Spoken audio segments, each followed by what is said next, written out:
Hi, everybody. Welcome to FNS Wrestling Podcast, episode 295. My hours and hours of driving around Ontario have brought my son and co-host Jack to the studio in the basement.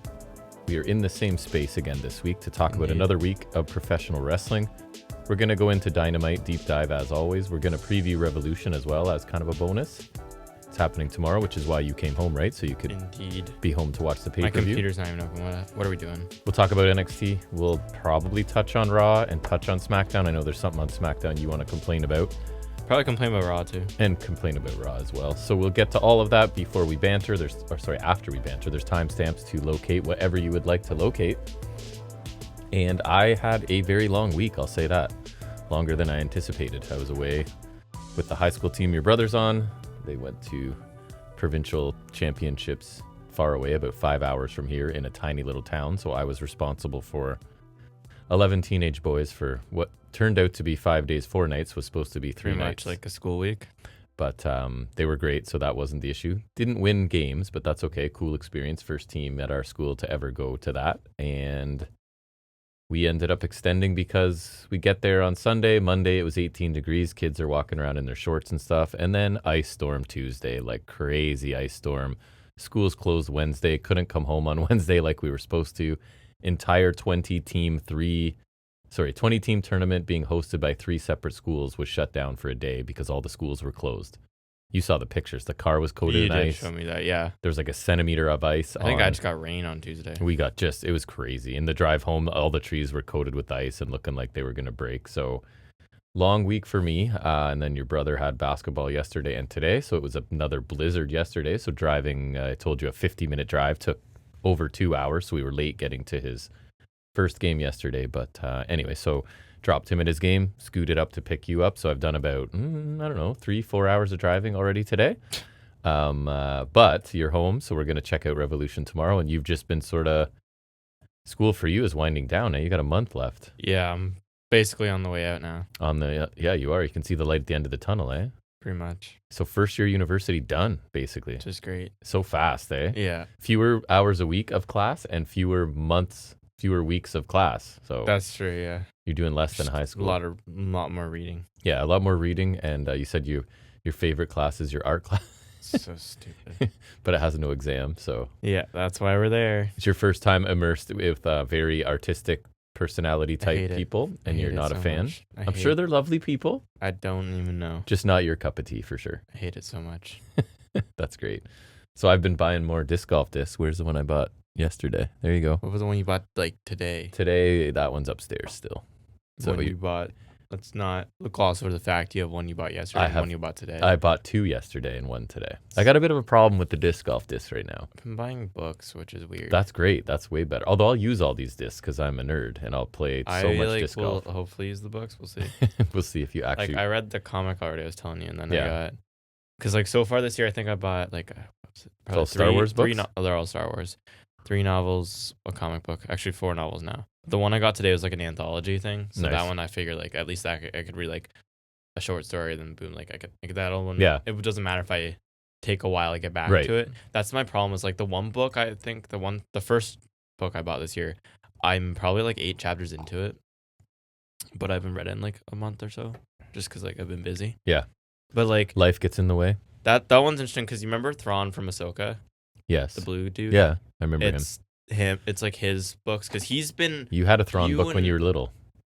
That one I also have there. So that Thrawn book that you're thinking of is canon to the current timeline. Yeah. The one I'm reading isn't. Okay. You might not know this, but Thrawn's been around longer than even the prequel movies. Oh, I did not know this. The book I'm reading is part of that trilogy. It's oddly by the same author as the one I have that I've had for a while. Yeah. But this Thrawn trilogy, it's it takes place in. It was the expanded universe, and now it's what they call Legends because they changed the Star Wars timeline when Disney bought it, right? Of course. So these ones are not canon to the current movie, TV show timeline. Because this one, Leia's pregnant with twins. New Republic's so there's obviously not going to be any Kylo Ren. There's a whole bunch of different stuff. So it's kind of interesting. I thought it'd be interesting to read just because I know where it fits in the timeline, but I also don't have to worry about it applying to any if I'm watching shows. Yes. I doesn't have to apply that. So, but that one. There's 2 more books in that trilogy, but I've only ever seen the other 2 books as part of a box set. so I'd have to buy the first book again. Oh, how terrible for you. Who hates to buy things. Yeah. I don't know if I'd do that, but then the second book I bought was a Darth Maul book, because obviously. Yeah. So that one's kind of cool because, again, Legend, so it doesn't count, but it's before Phantom Menace, so it's kind of a cool prequel thing. And I was telling you the most recent novel I bought is called Death Troopers, which is like a Star Wars zombies plague type thing. And then I bought a Darth Maul comic book that's like an anthology series of, it's just black and white and red. Speaking of which, next month will be the Darth Maul show, and I'm so happy. So you're stocked up for reading for the summer. Pretty much, yeah. And then I still have to read the new Hunger Games before the movie comes out, but the movie doesn't come out till December, I want to say. November. No, maybe like October, November. Don't know. Won't watch it. Don't like them. Well, actually, I shouldn't say I don't really have interest, so I haven't really seen them or read them. But yeah, books lately. And then good. Books are good. I bought a couple wrestling figures last time I was at Walmart. I bought a Cody and a Gunther. Wow, Cody, eh? I wanted the AJ, but they didn't have it. So I was like, yeah, I'll buy a Cody. Nice. I'm collecting disc golf discs like you collect. Yeah. Oh, and I bought more hoodies. I finally got a hot pink hoodie. Oh, did you? So that'll match the shoes. You're wearing a pink one now, no? This one's weird because it's like... Not as pink? In the lighting, it like kind of looks pinkish. Sometimes looks a little purplish. Sometimes it's somewhere in between pink and purple. It's weird to me. So if I don't know, you're screwed. I know, you're right. I was guessing it was pink just because if it's not black pinkish or gray, it's probably pink with you. Yeah, or like I've been trying to get more blue too because blue is my favorite. Yeah, blue is nice. It's always your favorite color.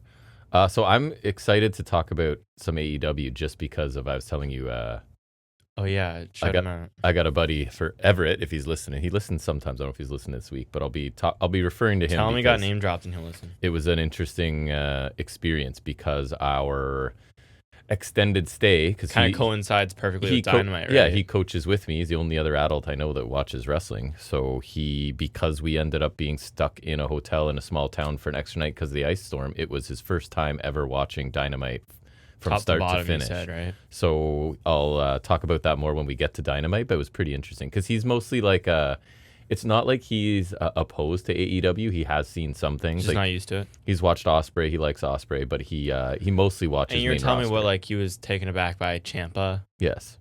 Being that good, and like you were telling me like, I think I sent you a list of Gargano matches. Yeah. To watch because poor main roster people don't know how freaking sick DIY is. Yes, that's true. So I'll talk about, he'll come up as we review Dynamite, but I say we get into wrestling stuff, yeah? All right, first segment every week, you know what it is. It's talking about some of the week's wrestling news and rumors.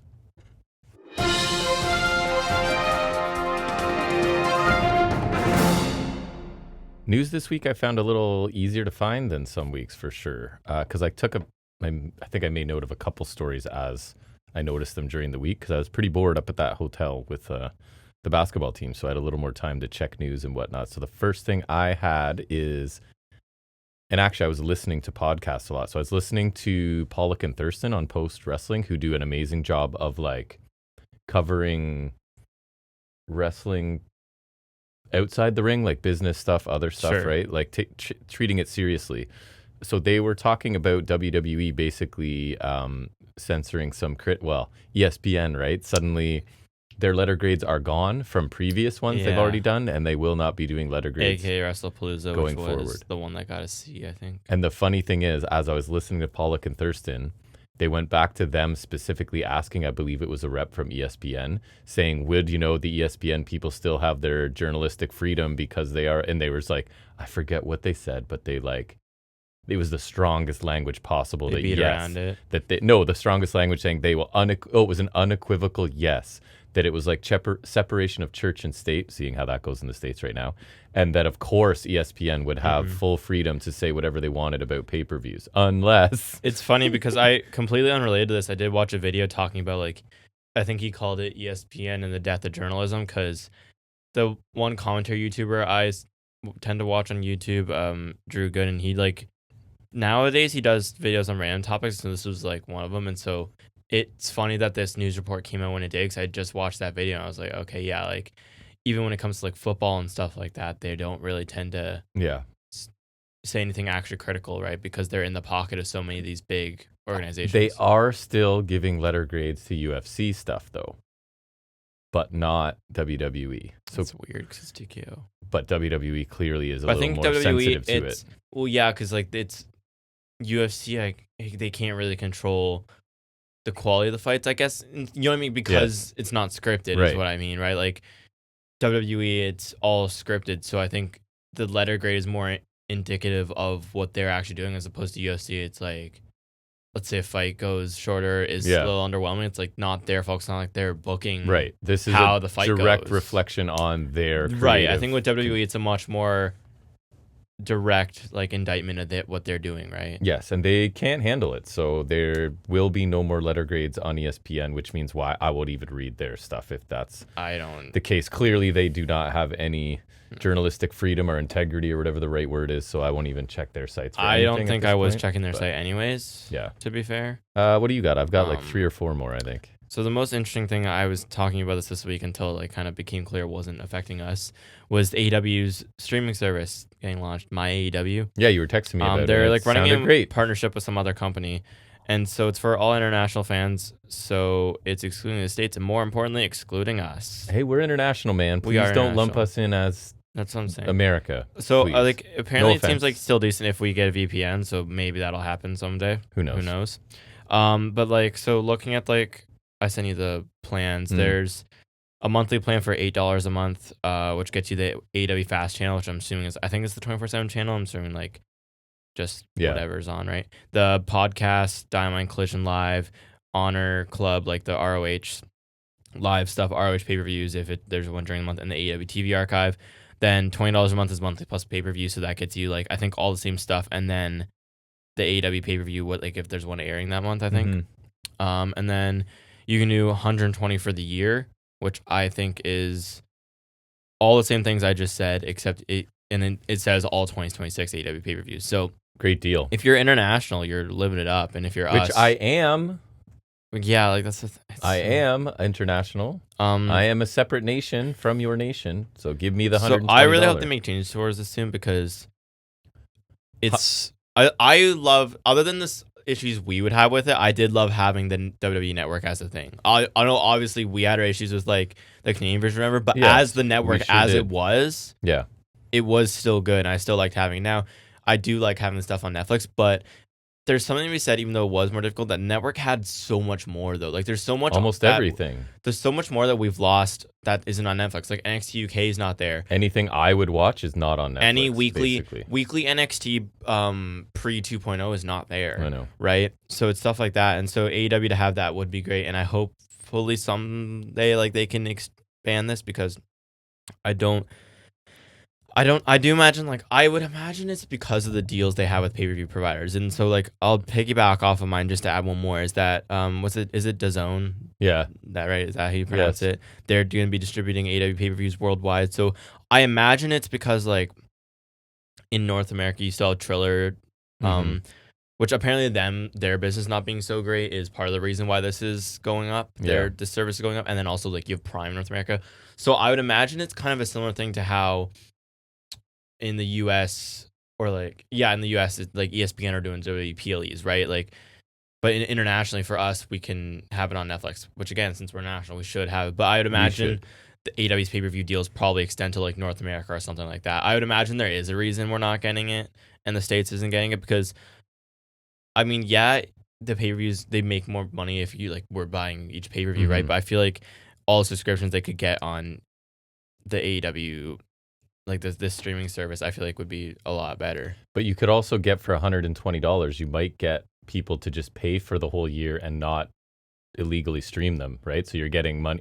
Exactly. Because as somebody who does legitimately pay for everyone, because I don't mind giving a company that I really appreciate money for what they're producing, $120 would be like 3 pay-per-views for me, right? Pretty much, right? Because they're $40 or $50 each. So not even 3 pay-per-views. Right. So that's great value that I can't get, because even though I'm in a different country, I don't count as international. Yeah, so that does suck, because I was really excited. Yeah. And I was looking it up and everything. But then, once more information came out, I was like, the disappointment set in. The disappointment did set in. But still cool for everybody else. More of WWE censoring things. So what? It was even the thumbnail for our podcast last week, and it turns out I wasn't alone, because I never know, right? Oh yeah, I did see the Ricky Saints segment that I couldn't stand so much. His in-ring concert thing has basically been removed, I guess, and there was no mention to it. I did watch Vengeance Day, and in the the package sort of setting it up, all they showed was the guitar shot from Hendry, which was the end of that segment. So you can't find it on the internet anymore, apparently. It was very poorly received by everybody. I thought it was awful. So it's my front runner for worst segment of the year right now. So yeah, it kind of makes me nervous. Not nervous, but I dislike them even more because now it's like if they screw things up, they'll just make sure nobody ever sees it now, right? Which is I imagine it's only in the Netflix broadcast. And if I now go back on Netflix and watch it, it's not there. You know what I mean? Like it's just I feel like that's the one place it will be because I don't think so. Maybe. I feel like they'll keep it there because it's part of the show. It's not like Benoit where it's like this huge controversy they have to scrub from everywhere. I think it's like unless you really want to go and watch it, you're not gonna see it. Yeah. I think I would hope at least because if they go as far to like remove it from the Netflix broadcast, then I'm like, okay, that's just sad. Yeah.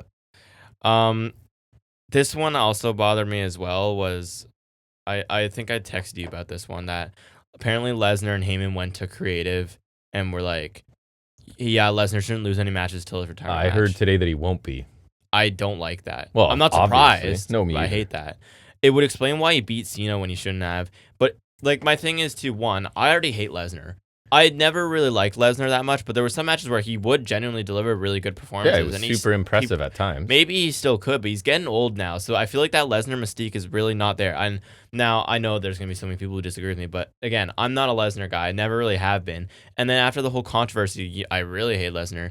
And why he's still here is baffling to me. But now my thing is if you take out any of that, like let's say he is still at his peak, right? Let's say that. Let's say he's not named in a sex trafficking lawsuit, right?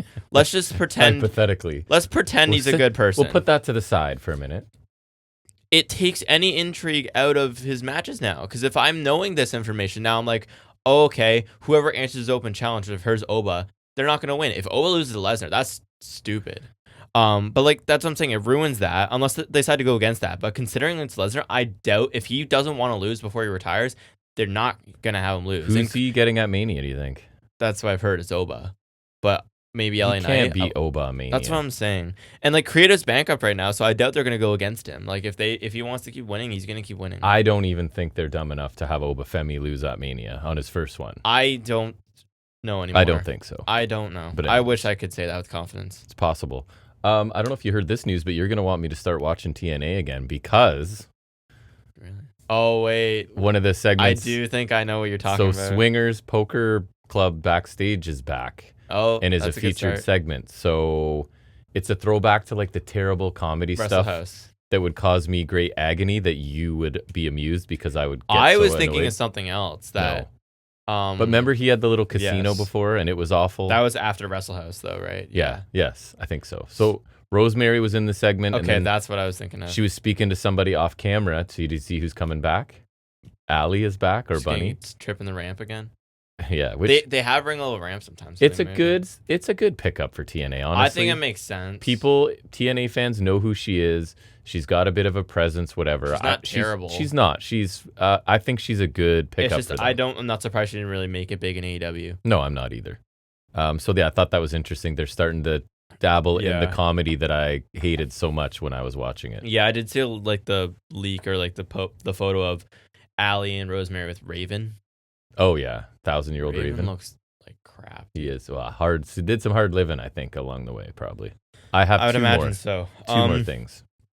I saw Kevin Knight signed a new multi-year deal with AEW. I'm not sure how long exactly. I didn't look at it super specifically, but I just it's a good thing. Yeah, they've used Kevin him. Knight. He's a good future prospect, and I think he's someone that should be sticking around for a while. I hope him and Speedball stick around. And I wasn't sure either of them when they signed would be so present. They both fared incredibly well, I think. Because they announced on this week on Dynamite that it was 1 year since Speedball signed. Yeah, and he's done really well for himself. Visible the whole He time. was someone I was really worried about because like out in the ring he's awesome. Amazing. But that's why I thought he was going to be pigeonholed as one of those guys who's like Collision, ROH. Not even Collision ROH, but like he'll pop up on Dynamite for like a random match or a random eliminator, look awesome but lose. And I'm not saying he always wins, but he's a featured player. Like he doesn't feel like when Speedball has a match on TV, like he had the title match with Fletcher this week, it doesn't feel like he's just popping up like Emi Sakura, you know how she like pops up randomly for he's been match? consistently on TV. He's been there, right? And Jet Speed together have also been consistent. I think putting them together is a great choice. Yeah. And I still love them together. Yeah. I'd like a tag title run for them at some point. But yeah, like I feel like they've both fared really well since their debut. We're coming up on a year for Knight too, because I don't think Speedball was there much longer. No, it's pretty similar arrival. I think Knight got signed either just before or just after Dynasty. Because remember, he had the opener with Ospreay. Yeah. That was the same show where Speedball had that triple threat with Ricochet and Omega. So Speedball had been there for like a month by then. Yeah. So like they're both coming up on a year, but like I'm really happy they re-signed him again. I hope Speedball sticks around as well. Me too. I feel like he's got to be pretty happy with himself. I think like so. Both of them, I would say. I think so. So I don't know if you mentioned this last week. I know you mentioned it to me at least off air, maybe on air too. But Stand and Deliver, if you wish to watch that, which is NXT's biggest show of the year, I think is what they try to say. I think now they're trying to tout it like that, yeah. So it will be exclusively on YouTube, right? Yeah. So I think it was Pollock and Thurston who were also saying the only reason this would happen is because they're not getting offers from anywhere else. Yeah. I saw it was because like they're phasing NXT PLEs off of Peacock because they're like kind of getting away from Peacock now, right? Yes. And this is their solution while they find a new home for NXT PLEs. ESPN doesn't want it, I guess. No, I don't think that NXT is a big property, right? Like they get. If this was black and gold NXT, I think you're looking at a different story. And I get that like this is the developmental NXT, and hopefully they're developing people like they're supposed to, and I'm sure that's great. Yeah, they are. This is not the wrestling juggernaut it used to be. No. That's why we're telling Everett to watch good NXT. That's right. So interesting that it's just given their biggest show away for free. They're not going to spin it. They're not going to admit it's because nobody wants it. I'm sure they'll get like some decent ad revenue off YouTube too. It's not like there's no money to be made in this. It's just no one's paying up front. Curious to see how many views it gets. I agree. It will not make. I don't think it'll make me watch it. It depends on the card, but if I watch Vengeance Day, I'll watch that. Yeah, and for you at least, YouTube makes. I think it's pretty easy to two times speed it. Yes. Right. So especially if you're not watching it live, which why would you? I only have one other story. I don't have any. That was my last. The last thing I had is Nick Nemeth himself is claiming that his final WWE contract was exclusively to keep him from going to AEW. I don't doubt that. And the only reason I brought it up is because I was kind of talking about this. I don't know if it was you or Everett, but saying how like it almost seems like Hobbs was a signing where we'll sign him so they can't. Didn't mention that. Right? So I saw like apparently his Mania plans are going to be teaming with Jelly Roll. Amazing.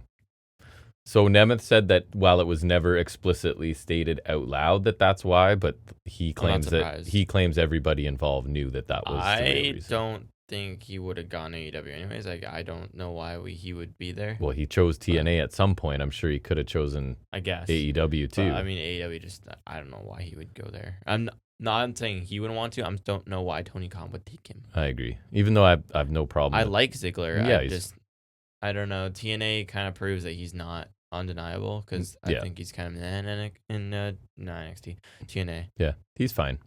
All right, that's it for news. We'll get into our most in-depth thing every week. That is really dissecting this past Wednesday's episode of AEW Dynamite.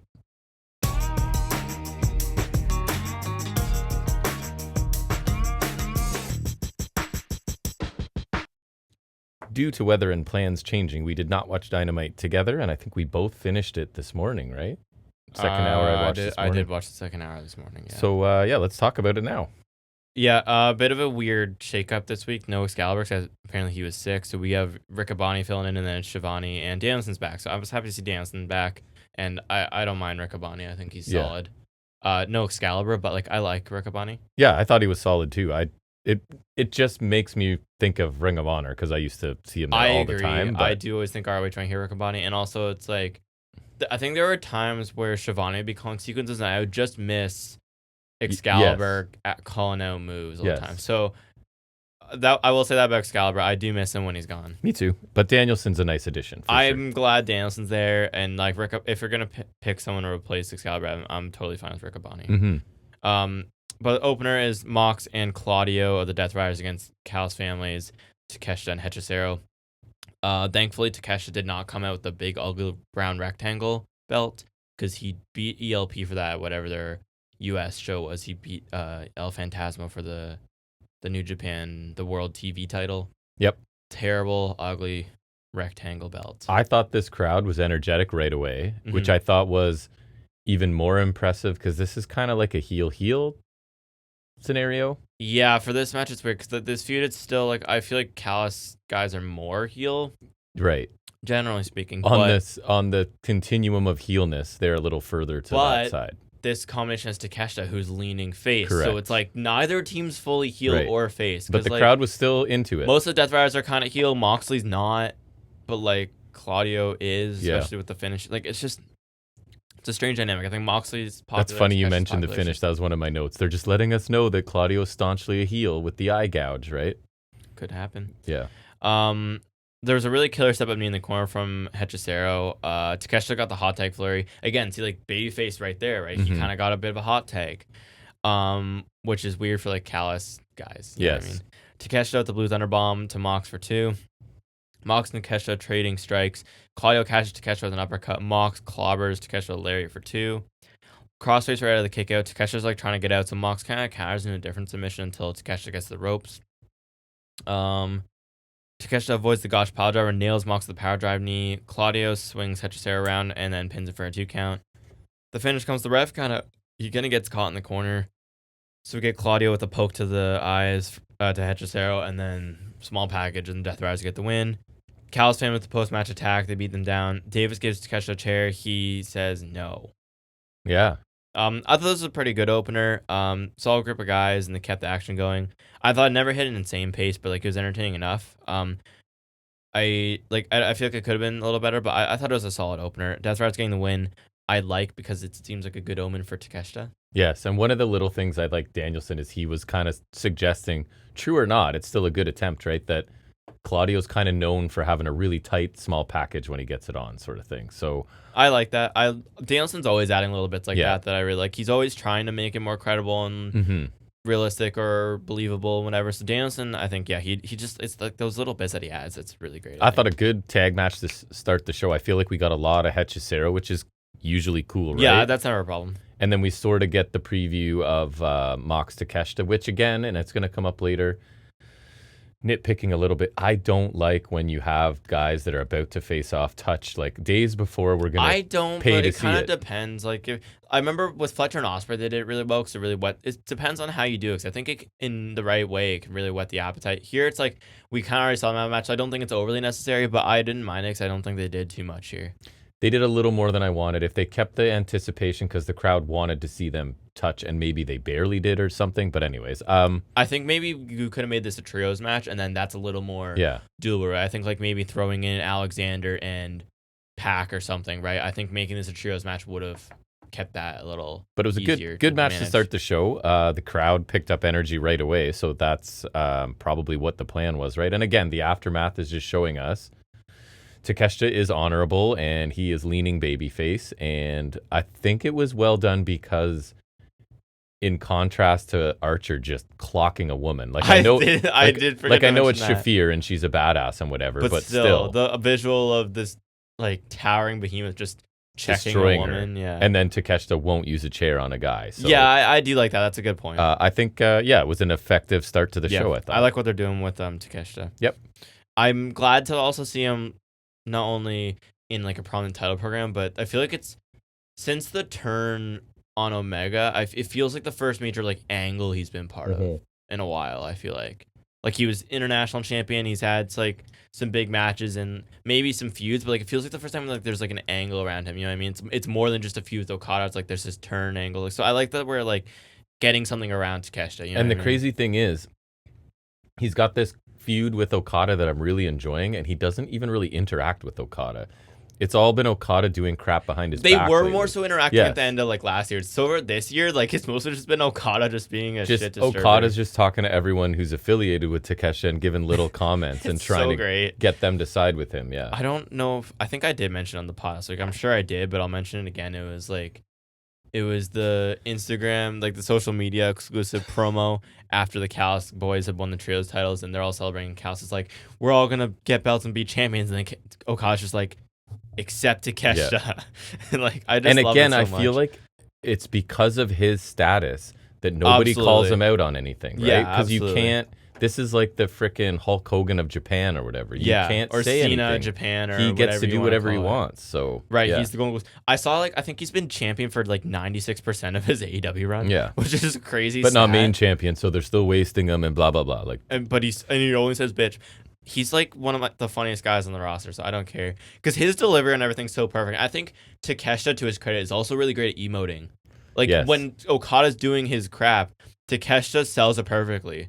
So they both do so little, but yet also do so much. Okada is the master of nuance, I think. I think so, yeah. And so, anyways, I've just really enjoyed having some angle around Takeshita. I think if you'd told me that they were both capable of this angle, I would have maybe been skeptical. I'd be like, okay, the match will be sick, but but no, they've really shown their chops with this one, I think. Yep. Then we get Renee with a quick interview with Persephone and Willow Nightingale. Persephone recently beat Monet for the CMLL women's title, further perpetuating Mone's downfall. She started losing her indie belts too. I think she's down to 5 belts. Yeah. When didn't she have 13? Yeah, something like that. Right. I know she's been losing a bunch lately. So yeah, they're here because they're going to have a TBS title match later on. Willow says she's been hoping to have this match for a while, and she congratulates Persephone on beating Monet. Persephone mentions how Willow also beat Monet, but she thinks she did it better and hit her harder or whatever. Willow says she can take it. Persephone says, I don't think so. I thought this was fine. Kind of didn't feel necessary to me. It wasn't bad. It was just kind of this is just an open challenge, a basic title match. It's it didn't really. It just felt like hey guys, this is Persephone, remember? And this is what she looks like. I don't mind Persephone. We haven't seen a lot of her. It's just I don't know. I agree. It didn't it was just a reminder for us. I think there wasn't. I thought she showed a bit of personality, but nothing crazy. Yeah. Then we get a Kyle Fletcher, Don Callis promo backstage. Callis is just hyping up Fletcher. MJF interrupts, saying he can't wait to see what he does to Speedball, not Fletcher. That's not the word crazy. I should read. I'm gonna fix that. And then he asks Fletcher to do him a solid and destroy Speedball because Speedball kicked him in the face last week. Fletcher kind of gets in his face, and I don't think I realized how much Fletcher towers over. He's a big dude. He's probably 6'3". Yeah. MJF not 6 feet, I don't think. No. He might be listed as that. Fletcher's but got a solid head on him, I think, or half a head or something. It's interesting. Fletcher says he doesn't know who MJF thinks he's talking to, but he doesn't take orders from him. He'll beat up Speedball for himself, not for MJF.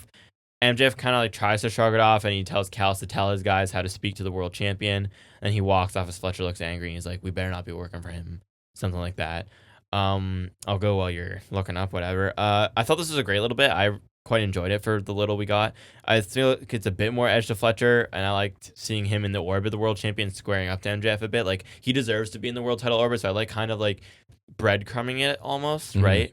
I'd be interested to see if this ever turns into, if it's a breadcrumb for a feud or something, because I think Fletcher, MJF, maybe if Fletcher's ever a babyface again, I think it'd be an interesting feud, and it'd be a killer match, obviously. But I just kind of liked it. I thought this was just kind of cool. I think it makes sense. This is how heels should interact when they don't have any sort of working arrangement or anything. I'm not doing any favors for you. I'm killing him for myself, kind of thing, right? Yeah, so I like this. I think everyone behaved the way they should here. Yeah. Then we move right to Fletcher Speedball 2 for the TNT Championship. I saw someone come up with a trio name for the new champs, and they call him Open Rain. Because Aussie Open Rainmaker. Oh, okay. So I was like, I like that. So with this match, I'm in the hotel, and Everett's watching Dynamite in the room a few doors down from me. Pretty much, yeah, live. Okay. Because I was going to go watch it with him, but then I was like, no, I've made arrangements to watch with you, not knowing we wouldn't get to watch it together. At that time, I thought we would.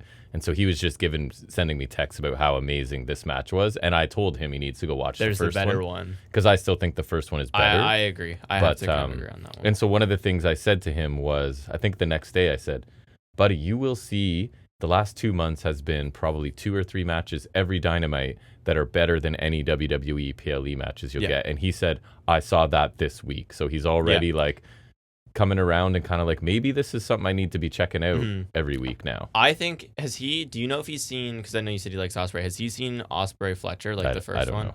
You should ask him, because I know that one's on YouTube.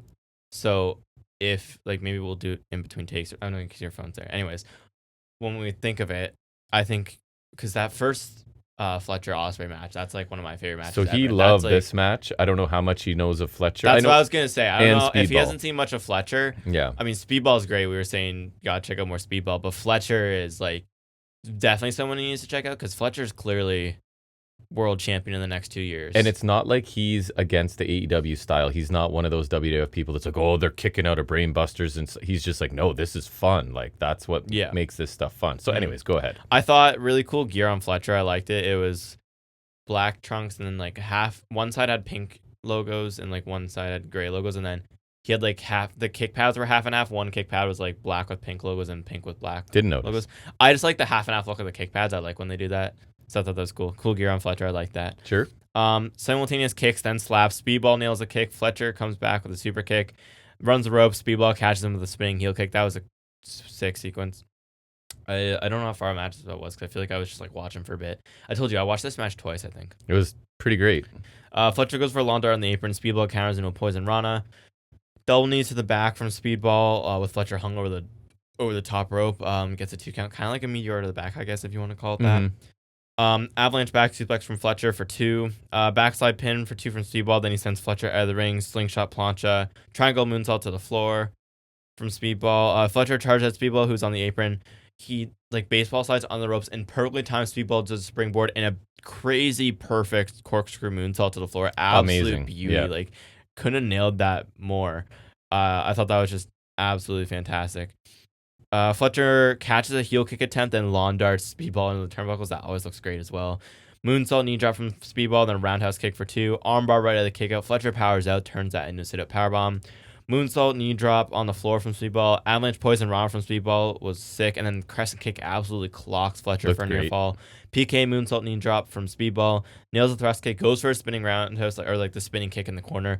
Fletcher comes at him with the Michinoku driver for 2, which I don't think I'll ever get sick of watching Fletcher's Michinoku driver. No, because he leaps with the jump, he gets it, and he lands people on the perfect angle where it looks devastating, but I know they're safe. Right. You know what I mean? Mm-hmm. So I absolutely love his Michinoku. It's the best in the business.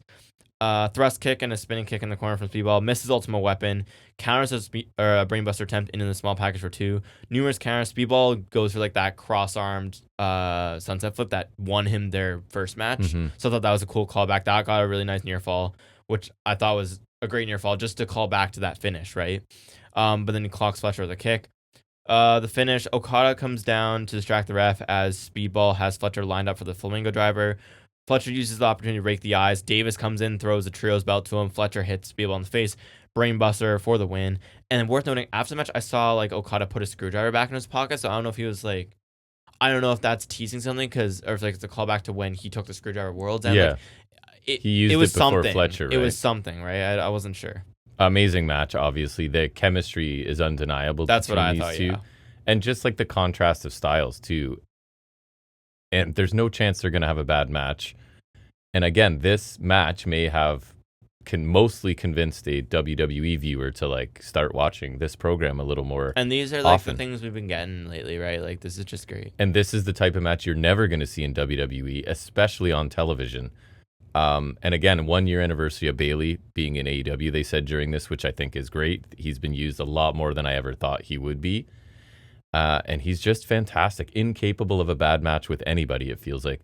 And to think about, this is just a match in the middle of your weekly show. Like, this is a crazy match to have just thrown in there in the middle of your show. So, awesome match. Not as good. The first one was as close to a 5-star TV match as you're going to get for me. That one also had the surprise factor of being their first match, Speedball getting the win. Like, this one, it just falls a little short. Not that this one wasn't great. I loved it. I thought it was great. And the point of Okada coming down to further sort of endear himself to Fletcher, right? Because he's trying to drive wedges with Takeshita and everybody. So that made total sense here. And we'll see what the screwdriver's all about if there's any further with that. But yeah, great match.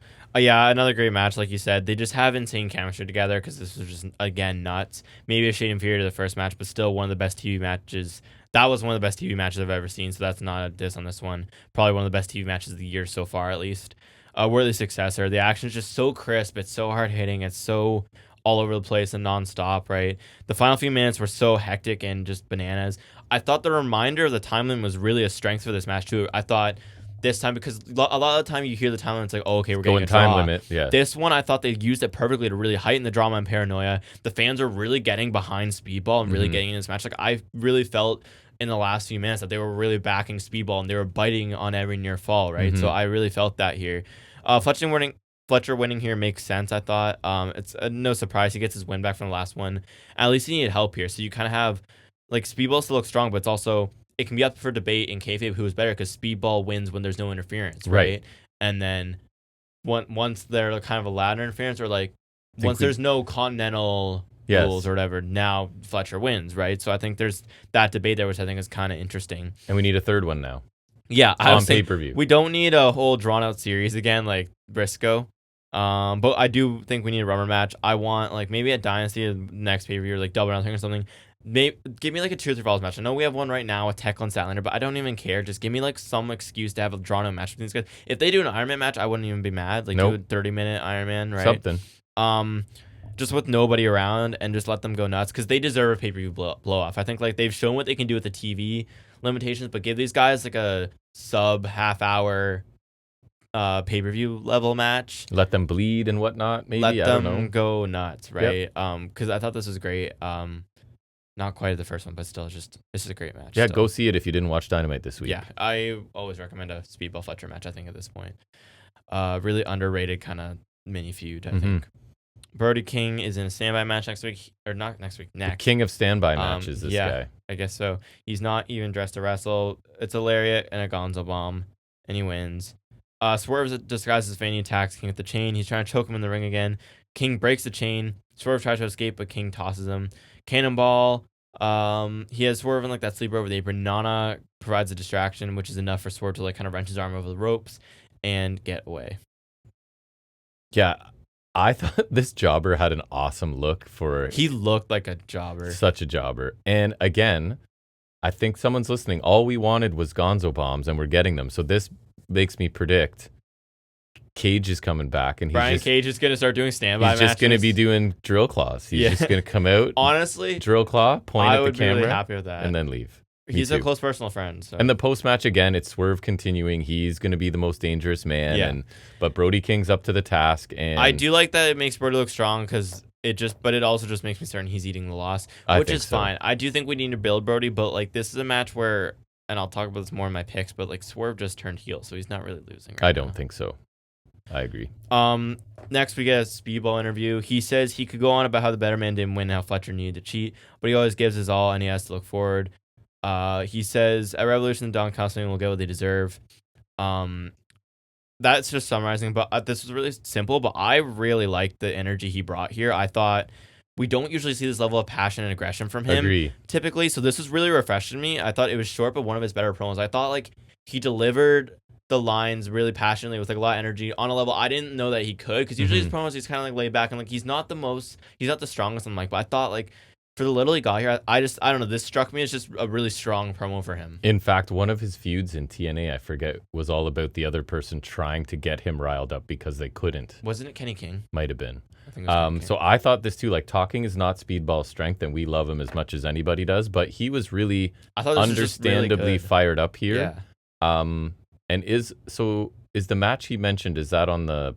It's main card, yeah. It's basically the trios match from last week. It's just sub Hangman out for Mystico. And Tornado, is that the Tornado? No. Tornado one is the Dogs. Okay, right. Okay, so yeah, it's I thought this was for a guy that's not great at promos, a good promo. It's like those times when Roddy has a good promo. Yeah. It's like, you know. Anyways, then we get Darby Allin and Orange Cassidy taking on the Dogs, which it's Finley and Kid this time. New Trons for the Dogs, but they're still using Gabe Kidd's theme. I don't think Kid's theme's bad. It's just my least favorite of the 3 or 4 themes if you want to include Connor's New Japan theme, which I don't think is really in the conversation here. But I'd rather use Finley's theme, at least, since Finley also just seems like the ringleader, so like it would make I would have thought we'd use his theme. But whatever. Gabe Kidd's theme is just like the least favorite. My least favorite, at least. Sure. Comments? They have themes. They do. Cassidy jumps off the steps with his hands in his pockets. Then he drop kicks Finley into the steps. Darby drop kicks Kid into the barricade. Kid with a thumb to the eye, heavy forearm to Cassidy. He's got some good forearm strikes. He's no Takeshita, but you know. Nobody is. Finley suplex tosses him across the ring. That looked kind of cool, actually. I did like that. I thought that was nice. Darby hot tag flurry. He locks Kid in the Scorpion Deathlock. Finley kicks him to a veil, then gouges the eye to get out.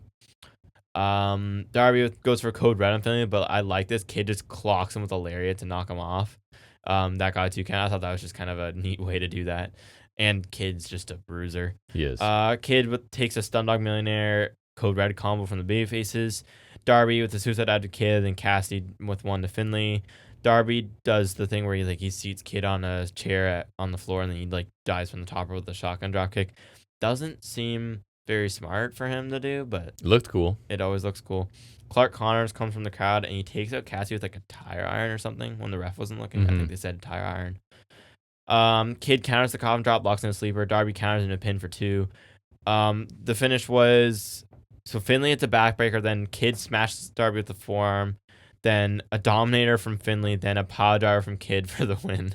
And then after the match, Connors throws Cassie in the ring, hits a spear. Finley motions for someone to come out. It's Roddy. He lines up Cassie for the end of Heartache, but then he throws him into Finley, kind of so that Cassie ends up headbutting Finley's in the nuts. Yeah. Then he takes out Kid and Connors. Roddy cleans house. Darby hits Kid with a skateboard. End of Heartache to Connors. And that is it. Yeah, the match itself was pretty quick. I thought it was good. It was the better finishing than the sequence other... was awesome. I agree. I thought it was better than the other tag matches the Dogs have had lately. Yeah. I thought this one they got to do more and they got to look better. I thought Allen was probably the standout in this one. He was just flying around for stretches of this. And the Dogs are just working to establish themselves as dirty heel faction. Yeah, right? I like it. And they get a win over to establish AEW stars. I agree. So. I was going to say, I really like that they won here. Just because the other week when they lost and I didn't appreciate that. I didn't love it. I understood it kind of, but this one it's I like that they won still. I like that they got that. I thought Kid was always he's always great. He's just such a dominant bruiser. I thought Finley was pretty solid.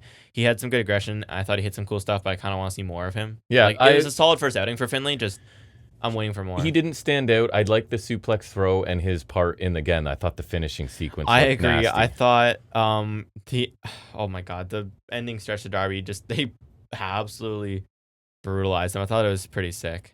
I like the repeat, the back and forth offense. I thought it was a cool sequence to end it. I really want to see Finley's his finisher though, because have you ever seen it? It's so if you can imagine this, it's suplex lift, but he drops him in a GTS kind of knee. I do think Finley's actually got a cool finisher. It's I think, what is it? There's a name for it in 2K because I know the move's in 2K, but I do think it's a cool move.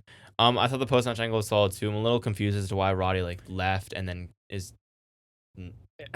It kind of fell flat for me, and we have a long history of loving Roddy Strong in ring as much as almost anyone. But I don't know. Without explanation, it seems odd to me. Unless you just thought twice about it, I guess. He's never been built up as a character big enough for me to really care that his weight's going to throw a feud one way or the other. You know what I mean? So I'm not really caring on that regard, but on the other hand, it's now Roddy in a trios match. That's why. Against the Dogs. So I'm hell yeah. Yeah. So if he's the guy going up against the Dogs in a trios match, I'm totally fine with that. And we are getting a tornado match, which should be sick. So I'm totally fine with that. It's not the most interesting thing in the world, but the match should be cool. So it's fine. That's pretty much it. But yeah, this was good. Then we move on to Willow Nightingale defending the TBS title against Persephone. My first note says, whole lot of tell by commentary team on how good Persephone is for being so young. I hope she, quote, shows it too. You know how it felt almost WWE I where it's feel like they were going overboard a bit. And that's not to say I don't like Persephone. We've seen her a couple times. I do think she's solid. I don't think she's the best. But just let me watch and decide. I assume because you brought her into your company, she's not terrible. So just let her cook. I don't know. They let Anna Jay in the company. I guess. I don't know. She's only 24, so she is young. Yeah. But Nick Wayne, right? So everyone else has got to be better. There's a tilt-a-whirl head scissors from Willow, fisherman suplex for 2 from Willow. I thought Persephone with the fallaway slam to Willow was pretty impressive. It was her. Cool. She had some feats of strength that were impressive. Cannonball off the apron from Willow, cannonball in the corner from Willow for 2, but Persephone grabs the bottom rope for the break. Springboard moonsault from Persephone also looked pretty good for a 2 count. She went for a crucifix powerbomb. Willow slips out, backslide pin. Willow retains here. I thought this was solid, decent showing from Persephone. Maybe the best I've seen so far. I remember seeing her in that 4-way, but I don't know if I've seen her any other time. And Willow always looks good. I feel like she should do more open challenges because her character's just kind of built for that. Yeah, it is for sure. I thought early on it was weird. The crowd was dead and commentary weren't really saying anything and the whole tone was strange. I thought it picked up as it went. The flow was off in the beginning, and then I thought Persephone really showcased her power. She picked Willow up from the ground, right? And it was a little shaky, but whatever, understandable. Right? I thought she got, and more importantly, the landing of that fallaway slam was really clean. I was worried, since the lift was shaky, she got her clear for sure. That she wasn't able to she wouldn't be able to do it, but she did end up doing it pretty clean, I thought. And she showcased some agility too. She's doing like moonsaults and stuff. So the crowd I think there's definitely potential there, right? There is. I think that my one criticism here was, other than the attack when Willow wanted to shake hands near the beginning, the heel mannerisms and stuff didn't come through as clearly as I would like. No, and I don't know. Especially against a super mega baby I feel face. like maybe it's because maybe in CMLL, maybe she's not supposed to be heel. Maybe. Yeah. So maybe it's just like more of a situational heel. But again, she's really young, so that's something she can work on as well. Yeah. And I would have preferred, at the end of the day, this TV time go to some AEW contracted woman, because there's a bunch that we never see. But there is the CMLL partnership, so I'm sure they'll. And or maybe she's on a dual contract. I don't. She might be one of the ones that's on a dual contract. She's got a bright future for sure. I think so, yeah. Yep. And cool for CMLL at least putting like their women's title on like a younger star, right? That's like, we always see WWE should be doing that more, right? So I like that they are doing that. And I guess a quality win for Willow as well. Yeah, I agree. Then we get Ciampa Briscoe promo. Ciampa says he feels like he's been here before, which is funny because I saw people complaining about how like they ripped off the Gargano turn. I'm like, I feel like it's a callback, but okay. And ripped off it, like, there's nothing new to do, guys. Like, you can call everything a rip-off of something if you want to. Also, there's not much new under the sun in any area of anything in life. It's not even that. I don't want to hear about ripping off a turn from, what was it, 9 years ago almost, when WWE's doing the masked man person thing every other 21 week, times in, or when they're repeating like things year in year out, right? Like, I don't want to hear about that when we're paying homage to like one of my favorite heel turns of all time once, when WWE rips themselves off 5 times every year. Like, it's just, who cares? But anyways, he feels like he says he feels like he'd been here before, and Mark was the wrong guy in the wrong place at the right time. It's about feeding the inner sicko in him, and he's been suppressing it for years. I like that he said years, because like that's kind of a shot at main roster, you know what I mean? And he needs to be nurtured. Mark says that was the Ciampa he was expecting. If Ciampa has FTR on his side, he made a call, and he's going to face them with the Bucks. We kind of talked about this earlier. Like, it's just solid. While I would have loved to wait for Gargano, it doesn't seem like that's happening anytime soon, unfortunately.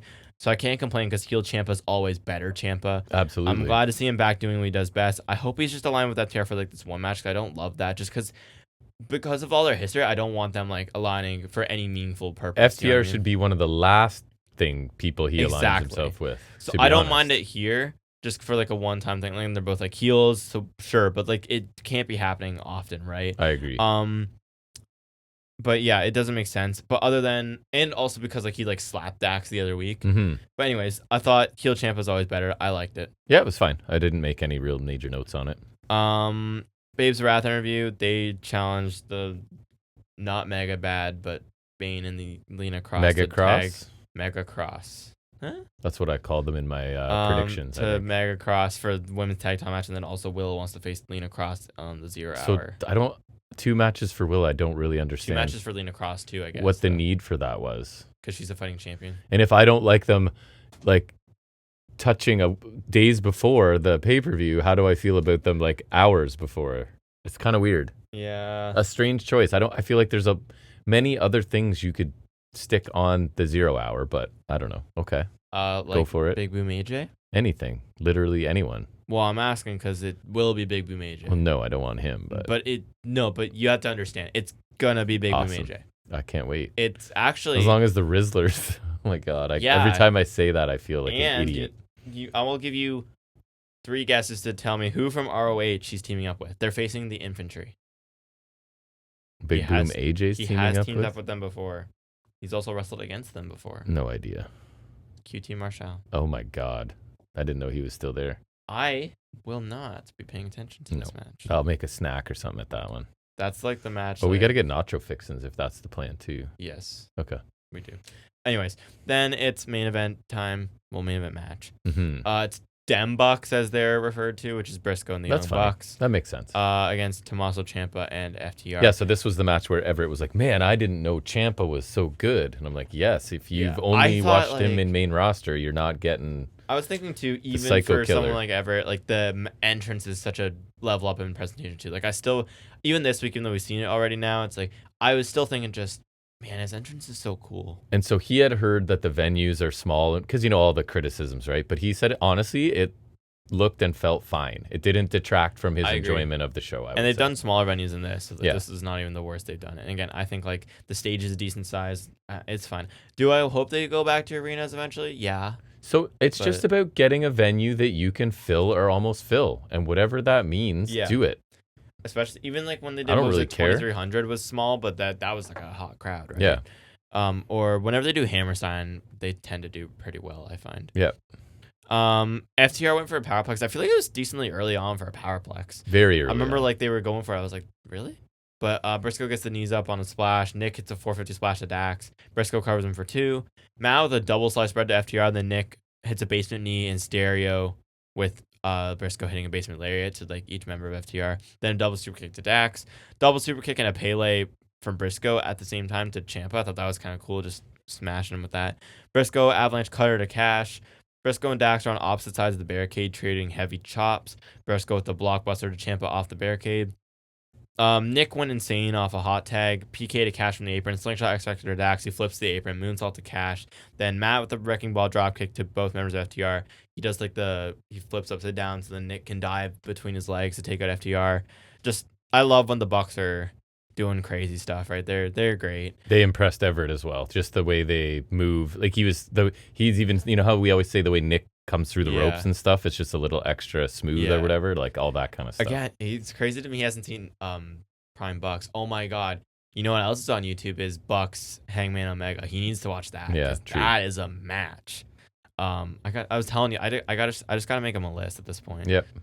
Hopefully he's listening because I'll make him a list. He'll make you a list. Then Briscoe hits a chair, assisted tope to the floor, so we're getting dives all over the place. Ciampa and Cash go for the DIY meet in the middle. I thought that was kind of funny.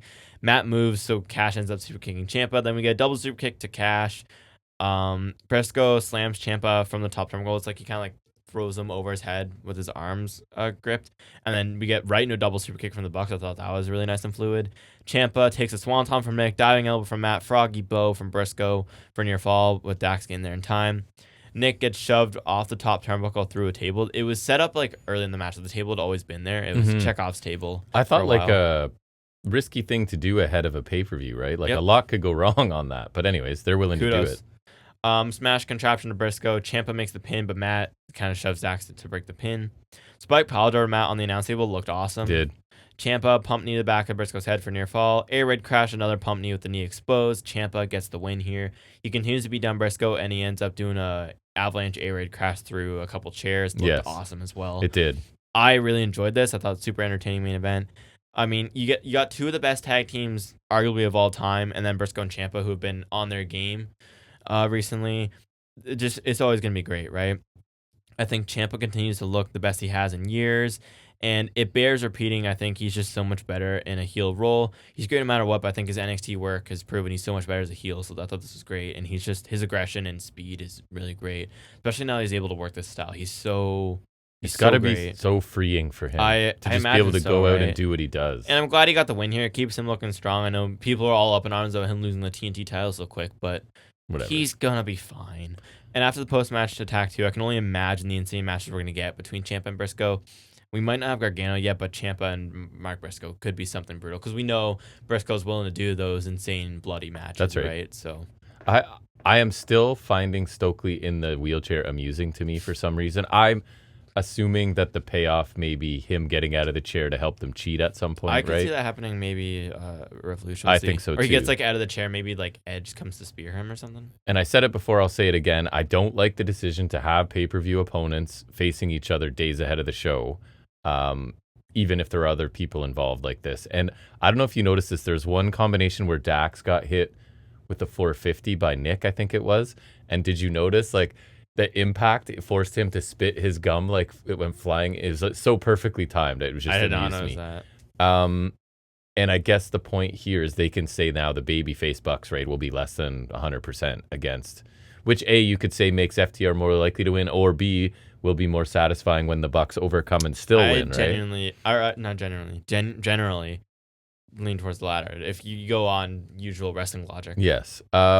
So yeah, this was a trios match like only AEW does it. It involved a crazy collection of talent, and it was going to be super fun and nonstop action. They started off really fast because they only got, I think, like 13 minutes, right? So cool match, engaged crowd. Again, I wouldn't have done it so close to them facing each other at Revolution, but I also think Ciampa getting the pin was important here, just to sort of keep his momentum or restart his momentum, however you want to look at it. And then the Psycho Killer beatdown after, right? Like, that's Ciampa. He is an unhinged psychopath. So I think it's so much better for him. And I mean, he and Gargano had such great, brutal matches under a PG WWE setting. So I can only imagine Ciampa when he's allowed to like bleed like a maniac or beat Briscoe bloody, right? Like, that's what I'm saying. The potential we have in their matches, I think it's going to be something special. And another difference in the pay-per-views and PLEs is WWE's gone to this like almost nothing's more than 20 minutes now, right? Like, it seems like it's all... Or if it is over 20 minutes, it's like drawn out. It's all like 12 to 18-minute matches. Especially on NXT, right? So, but like, I feel like with WWE, it's either too short or way too long. So like, you'll either have like the short matches like you're saying, or you'll have like a Cody or like a Roman, like the Bloodline type matches. 35 minutes and Roman doesn't do anything. Yeah, it's like 40 minutes and I'm bored to tears. You know what I mean? Whereas like AEW, I'm like, it could be half an hour. I'm begging for 10 more minutes. And you find out after it was half an hour and you're surprised because it went so fast. When your lights is out. It's fading. It's all right. But yeah, like I agree. Like there are some, I feel like there were some times, at least I can remember recently on pay-per-views where we'll be watching and we'll be like, we'll look at the times after and you'll be like, yeah, that did not feel, or that felt longer than, but like in a good way. Because so much is happening, I don't check the clock or anything. I just watch the match. I agree. Yeah. Anyways, we'll move on to our last bit, which is Hangman MJF's press conference. Just beforehand, we got a quick package, which basically chronicled their journeys from starting AEW to now. We get some music and some sound bites. I thought it was pretty cool, and anybody relatively new watching this, which I mean, Everett was, right? I'm not saying he knows nothing, but just for someone like him, it would be helpful to have this refresher, right? So I thought this was really cool. It was an easy way to see how much these guys have done, how long they've been here, what the beef is. And honestly, it was just even kind of cool for me to see like 2019, 2020 Hangman MJF, right? Like, I just thought it was kind of neat. I wouldn't be surprised if that's the same package they go to on Revolution. Right, or at least something similar. And that's fine. It was cool. I agree. I think like, I thought it was cool for me, someone who's been watching like AEW since the beginning, and I also, it's one of those packages we mentioned sometimes where I could see the use in it for someone like Everett, which coincidentally we do have someone who doesn't usually watch this week, right? I don't know for sure, but there's a chance maybe he does watch Revolution because he enjoyed this. Right. It's kind of cool because he's the example of someone they are trying to get, and he happened to be in a spot. I like kind of watching that happen. Where he watched the whole thing and he was impressed. So maybe they have a new viewer. I don't know. Maybe I'll ask him. Nefarious means. I'll ask him going forward. Yeah. Yeah, I would honestly. That's because we'll obviously we'll give an update on him. We'll be watching it obviously, but then obviously by the time we're done watching, he'll be able to find it on streaming, right? So then by then you can be like, watch these matches. Yeah, watch the whole thing. Well, I'm pretty sure he has TSN, so he can watch the weekly product at least. Oh, nice. Okay, then he's chill. At least he can watch Dynamite. Yep. And I would say Collision, but we don't even do that. No. Collision's like, although I've been hearing good things about Collision this year. I saw someone saying like Collision's been like a sleeper pick for the best show of the year. That's I don't know about that because Dynamite's been too good. It's a bridge too far. But I've been hearing good things about Collision. Good. And I mean, from what we've seen on Collision, I like wrestling to be good, so I'm fine with that. Nah, I like bad wrestling. I mean, sometimes complaining about bad wrestling's fun too. That's true. Anyways, Hangman and MJF press conference. So we have like them in like a full press setup. It's like the table. Danielson's hosting in the middle.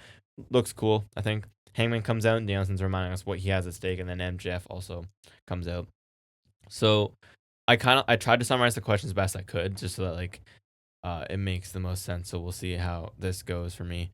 Hangman gets a question first about how MJF cost him the Trios titles, if it's about pure revenge or the title. He says it's always been about the world title since 2019, and he's coming for what MJF holds dearest.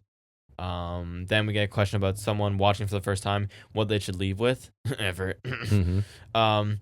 MJF says he's a real professional wrestler. The fact he has to be in this is sickening and stupid, but he's a winner and he will leave as champion. Hangman says MJF will be leaving in an abundance, or in an abundance ambulance. My bad. Go. And the fans will leave with the most extreme thing they've ever seen stuck in their minds.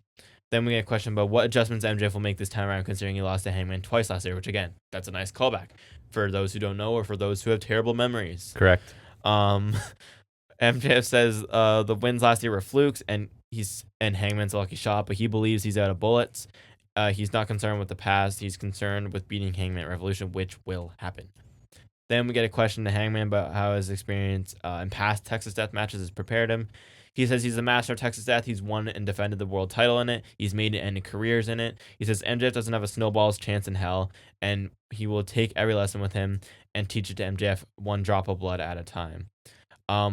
This made me think of like, I remember for the longest time, I knew the expression snowball's chance in hell, but I never really thought about it. And then I don't remember when it occurred to me, maybe sometime last year, maybe I like thought about it. I was like, oh yeah, because it's hot and the snowball's cold. I don't know why I never thought about it. Like I had heard it a million times, and I was like, it just didn't occur to me. But it just reminded me of that. We had a question about Hangman's Texas Death history and Revolution history in California, and like they're like, oh, is this kind of like a convergence of that? He says he's laid everything on the line, and he talks about how he and MJF continuously get compared, and this year will be a bloodier replay of Revolution last year. We get a question to Hangman about who he is if he doesn't win. MJF likes this question. Hangman says that won't happen, and then MJF kind of gets up and says it's obvious Hangman won't win, so they should salute to it. He gets 2 like red cups of beer. They toast to Hangman never being champion. Hangman smacks the beer out of his hand. MJF throws the other in his face. Turns into a brawl. They end up brawling in the ring. Security separates them, but Hangman cleans house. MJF goes for a ring shot. And then Hangman avoids it. Deadeye. We get barbed wire board pulled out by Hangman. Goes for a Deadeye off the apron. MJF gets out of it and hightails it through the crowd, and that is it. Yeah, I get that what they were doing here, and normally I should be the one being, because I like reality in my wrestling, so they wanted this to feel the realistic story of numerous people, qualified people, I would say, chasing the title. So they went for a realistic like format of a real press conference. But I don't know. I found it kind of bland. I thought it was fine. Like nothing wrong with it per se. I just didn't make me more interested. Is it weird to say I would have preferred just a contract signing? Like I feel like they would have had a good promo battle, right? Like I the only thing I didn't like about it, I didn't hate the question or anything. I thought some of it was interesting. I just don't like it because they don't really talk to each other. Right. And I think that's the most interesting part. So I didn't think this was bad by any means. I thought it was quite good. And for a press conference, like it's not bad. Again, I don't disagree either. Like that's it's all I need to have that realism in there. But again, I think not having them really talk to each other much is kind of the part that sticks with me. It wasn't my favorite choice to do a go home segment between the two, but it also wasn't super long, and you get them teasing the level of violence we're going to see in the match, right? And then MJF escaping it. So that match is really hard to pick, which we'll get into. But what's your grade for the? I like making you pick your grade first. I actually forgot. I hadn't thought about it. So going off the top of the dome here. Top of the dome. We had fantastic think the matches were good. Like, cause the Speedball Fletcher was awesome. I thought the main event was really great. I thought the opener was solid. The women's match was solid. I think all the matches were good. And then like segment wise, I think the main event segment was good. It wasn't like, not saying it was amazing, but it was good. Oh, the dogs match was also pretty solid. I forgot about that. But like I like the Fletcher segment. There's not a lot of major segments other than the main event one, which I thought was solid. But like we had generally good promos. I'd probably go with the B+. I think if the main event segment was better. I think we're there. Yeah, and we had like another major segment, but generally the matches were good. I would say I'm a B, just below a B+. Again, some fantastic match and then some other good matches, but I found segment-wise there was nothing that really excited me too much on this week's show. But a good show nonetheless. Like it's never boring to watch Dynamite, so a B is still higher than Raw would have gotten from me in the last forever. So very good show again. I think we'll go into our predictions right here. I will timestamp it, but I'm not going to do a separate cut and whatever. So let's talk about Revolution and our predictions. 10 matches on the show. We are going to do our certainty scores, right? So if you don't know, the way we do it to sort of make it less likely that we tie is with a show with 10 matches. We can assign a certainty score to a match anywhere from 1 if we're uncertain to 10 if we're fairly certain, and everything in between. And then we get that number of points if we do get it right. So I put some thought into it, not a ton. And at the one point, I thought there were 2 more matches than there actually were. So I had to make some revisions. So I take my feed from you. So you tell me your comments, and I usually agree or disagree with you. Because I am brain. So you spend more time thinking about this, I think. Indeed. Well, a match I didn't spend much time thinking about was Toni Storm and Marina Shafir. Everyone's banned from ringside. Right. I really don't care about this one much. I can't imagine a world where Shafir wins this. I imagine Storm gets put back into title contention. We get a feud with her and Tekla. So I'm taking Storm in an 8. I have Storm, same reason. I don't think she's losing. I don't think Shafir needs a win, really, for anything. Yeah. And I think Storm does. So I have Storm with 9 certainty score. Excellent. Then we get Orange Cassidy, Darby Allin, Roddy Strong against the Dogs in a Tornado Trios match. I think this win really needs to be used to establish the Dogs as a force to be reckoned with. I think Darby can be free to like win the feud with Kid down the line. That's totally fine with me if they want to square that off. But realistically, none of the babyfaces need this win, and the Dogs have only just come to AEW. This will be the first like major trios match together. They have everything to gain. The babyfaces have nothing to lose. So I'm gonna take them at 4. I could see the babyfaces getting a feel good win here, but I'm leaning towards the Dogs. So I'm taking the Dogs at a 4. I'm also taking the Dogs. Similar thing. I only went with 2 certainty score. I'll leave it the same. All right. I'm not super confident, obviously, but same kind of thing. Like the Dogs need to sort of start building a resume. Them, so a bit. I want them to do well, right? Yep. Then we get Don Callis family versus Mystico and Jet Speed for the trios titles. Callis family just won the belts, and I highly doubt a thrown together team like Mystico and Jet Speed are going to beat them. If Jet Speed get the trios titles again, you might as well have kept them on Jet Set Rodeo, right? Right.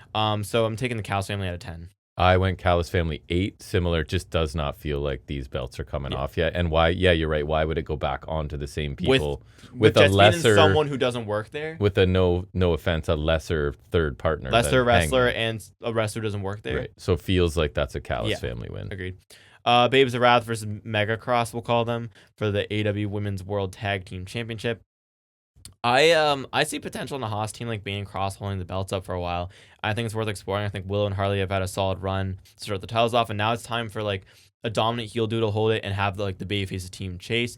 I can see Mega Cross holding it till All In, where we get like maybe a hometown win for the Brawling Birds. Yeah. So I'm gonna take Mega Cross at a 3. Wow, I went Babes of Wrath at 10 just because I don't know who this Lena Cross is and if she can wrestle. And just like, are we really going to like?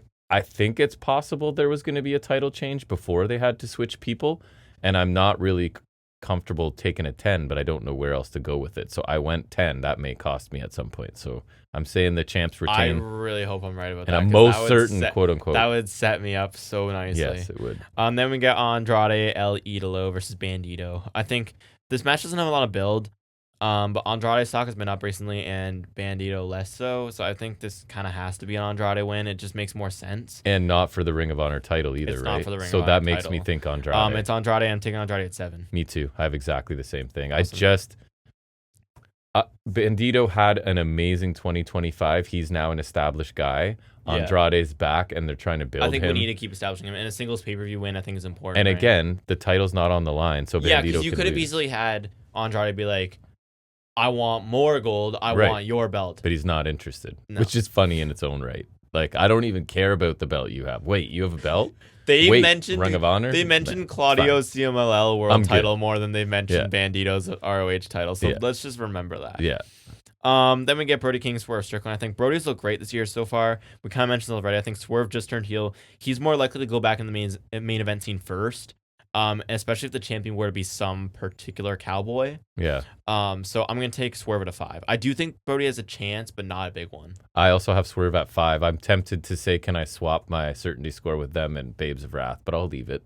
I'll live dangerously. All right. I think it's just Brody, we're saying, is on that tier right below the 6 guys Swerve that are is there. Yes, he's there. He's entrenched there.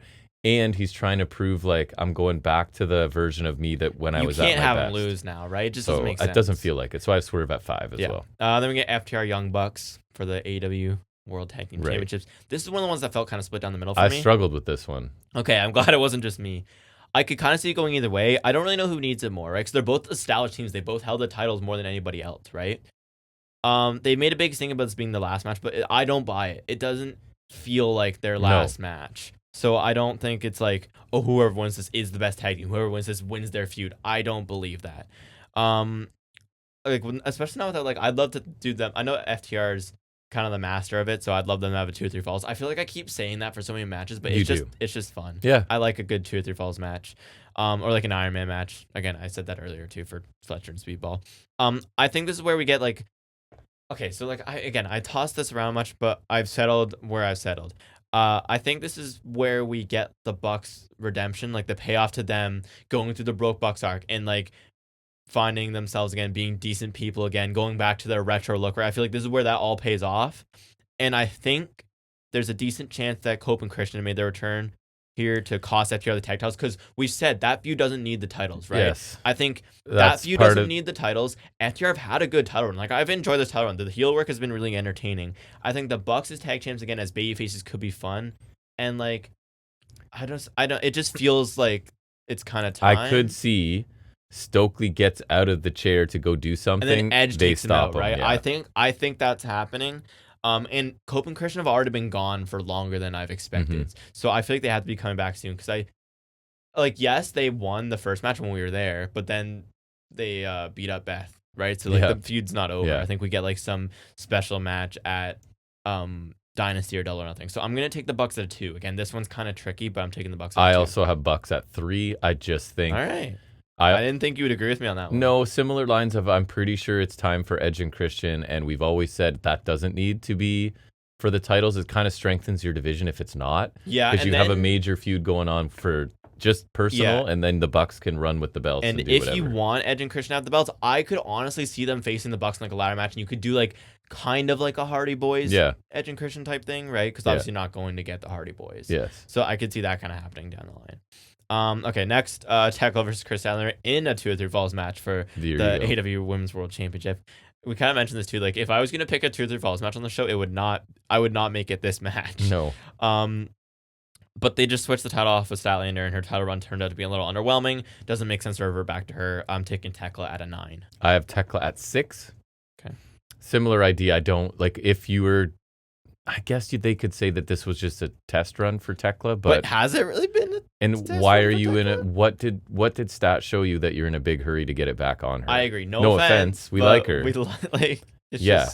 So I think it's Tekla. Yeah. I'm hoping it's an awesome match. I'm hoping it kind of over delivers a bit. I hope it wows me. Yeah. Then we get Jon Moxley defending the Continental title against Takeshita. No time limit. I think this is Takeshi's time. Yeah. I think it's Takeshi's time. I think Moxley's had a pretty solid run with the Eliminaires. I think it's been pretty fun.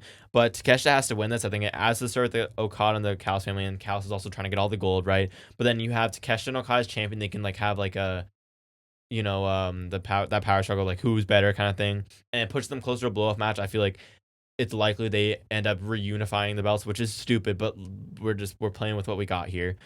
And hopefully Moxley losing facilitates other things as well. Yeah. Right? That's all I'm going to say. Good luck. But I'm taking Takeshita at a 6. Yes, I'm taking Takeshita at a 4.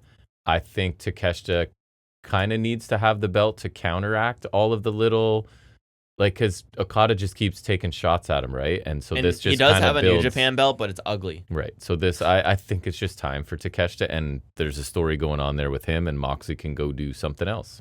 Mm-hmm. All right, finally, it's MJF, Hangman Page, Texas Death Match, world title. Hangman loses. He can't challenge for the title ever again. This is both our one-pointer, I think. It was always going to be my one-pointer. I think this, and I wrote this too, this is probably the toughest time I've had picking a match since, remember Hangman Ospreay last year? Because that one was like, I always tout that as like the match where I felt like it could go either way, and I was like on the edge of my seat.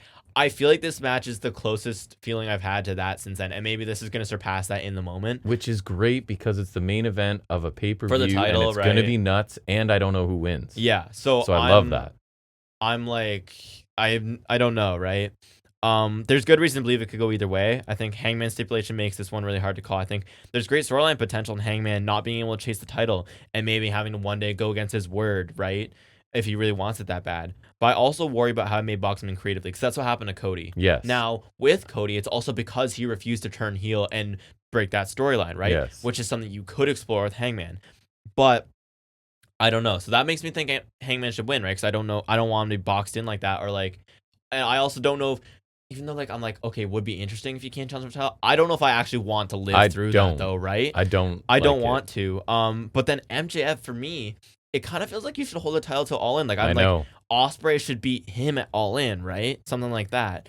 And yes, he could win it back, right? So at the end of the day, I'm gonna pick Hangman because I can't imagine the world where he can't challenge for the title. And yes, eventually maybe something can change, but that's not guaranteed. I think if MJF loses the title, that's so much easier to go back on in like a month or two. With Hangman, you know it's like at least going to be a year before they try to go back on that, right? And I don't want him to lose, right? not only do I think like that would just, I don't know if that's the best idea. I want Hangman to win, right? So even if it's the wrong play, I can't pick MJF here. So I'm gonna pick Hangman at a 1. It's obviously we're not gambling a lot here, but it's just like not challenging. If it was okay, not as long as MJF's champion, who gives a crap? Yeah. I'd be picking MJF without a moment's notice. But it's the fact that he said ever again where I'm like, it can't happen. It can't. I'm also taking Paige at 1.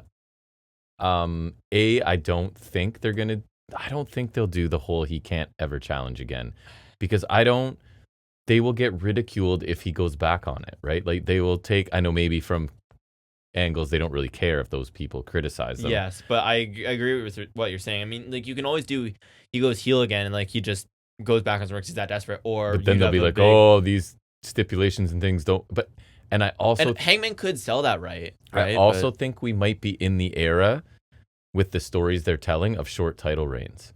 So I feel like you have been saying that, and that's another thing I was thinking about. It like could change multiple. Like I think what I'm hearing is people are speculating they want to get to Omega Osprey at All In.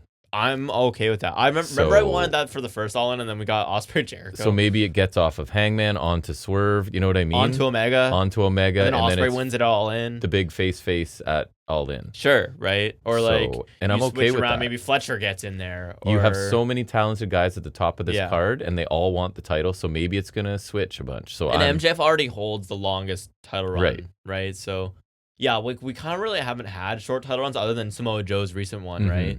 So there's not been a lot of short world title runs, at least. So we'll, I don't know. Again, it's I struggled with a lot of matches on this card, which I like. There's been some times where it's fairly obvious to me, but this one it was not. So we'll see who's right. Okay, that's going to finish our AEW talk for now. We'll move into a little trivia before getting back into weekly programming. It's what we call off the top of his head.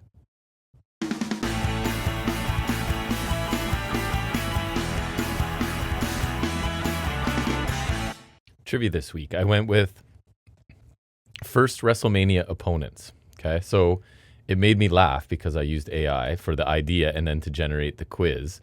And the first thing it said, so it gave me the questions, right? And then I said, I fact checked the first question they gave me and it was wrong. So I said, I think the first question has the wrong answer. Now I doubt all of them. And its response, you're right to question it. The first question was incorrect, and a few others were also wrong. Good catch. So I'm like, why are we even, like, what are we even doing here? Why do you know that? So anyways, it's sort of we'll see if it's done them correctly or not. Did it put the new? So then I think, yes, that should be correct. Okay. So their first WrestleMania opponents, okay? Who did The Undertaker defeat in his WrestleMania debut? Jimmy Snuka. Correct. And which WrestleMania was that? Not that that's part of 7. it. Correct. Okay, so far, either AI was right or you're both wrong in the same way. Who was the first WrestleMania opponent for Triple H? Warrior. Correct. Which Mania? Very good. Okay, I like this. Who did Steve Austin face in his first WrestleMania Savio match? Vega. In what one? 12. Also 12. Good. Man, you know a lot of things. Who faced The Rock in his WrestleMania debut? Sultan. What one was that? 13. Wow. Okay. Who was the opponent for John Cena in his first WrestleMania match? Big Show. And that was? 20. Correct. Wow, I didn't think you'd crush all these. Brock Lesnar? Angle. And? 19. Correct. That's the one where he does the shooting star. Like, oh my God, that was terrifying. If he's not as absolutely jacked as he is, he probably breaks his neck there. He probably would have died. I just have to say one word now. Batista. Was it Rock and Foley? It's not saying that, no. Triple H? Yes. That's 21. Yes. Was that his first one? No, because 20, it's him, Flair, and Orton against Rock and Sock. Oh, okay. Oh, maybe. So, I wonder if it was singles. Maybe. And if so, then that's fair, but technically not his first opponent. Roman Reigns? Oh, no, because this one's not. Is it Sheamus, Orton, yes. Big Show? Is that correct? That's right, 29. Yeah. Yes, that's correct. Okay, so the Batista one's just a mess up then. CM Punk. He was in Money in the Bank, I think. Yes, that's right. So there, you're okay. Right. I think I know who's in it. Well, they're only giving me one person. Is it Kennedy, because he won? Oh, no, they did mention Kennedy as an option. I think Kennedy, Orton, Booker, Jeff Hardy's in it, maybe Matt Hardy. They said MVP. Is that possible? MVP, maybe. I don't think so. He was in that one though. Rey Mysterio. Rey Mysterio. First WrestleMania match. Matt Hardy. Yes. Wow. What? 19. Why would you know that? Edge. Would it be Dudley's Hardy's? No, they're saying no. They're saying WrestleMania 14, if that helps you. Interesting. Was he in a Battle Royal? No. Tag Battle Royal? Not according to this. Oh, wait. No, was it? Is it Mero and... No. Then I don't He know. was one of the options. One of our favorites. Jarrett? One of our favorites. I think it was going to Just say... Jarrett? Yes, that's what it says. If that's right, Okay. I don't know. Jericho. Is it Angle and Benoit?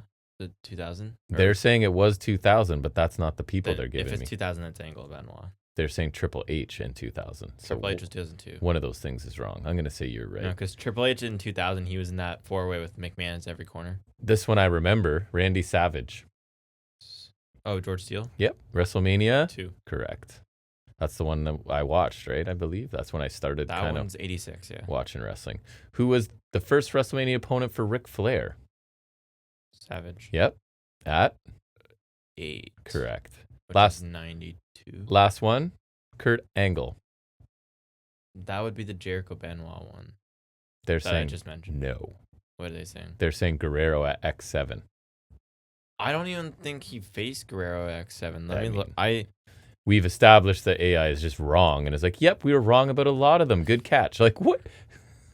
Like you had one job. I'm curious because I think Angle. I know Angle. I think it was just Angle Benoit on this show. I believe you. Yeah, it's Angle Benoit on this show. So maybe they can't mention Benoit. Angle Guerrero was on. Maybe AI. He's redacted from AI. They could have just said Jericho, then it would have been half right. All right, you crushed it. We're gonna get back into wrestling. It is, I don't know, anything from Raw. I guess I'll mention a couple things.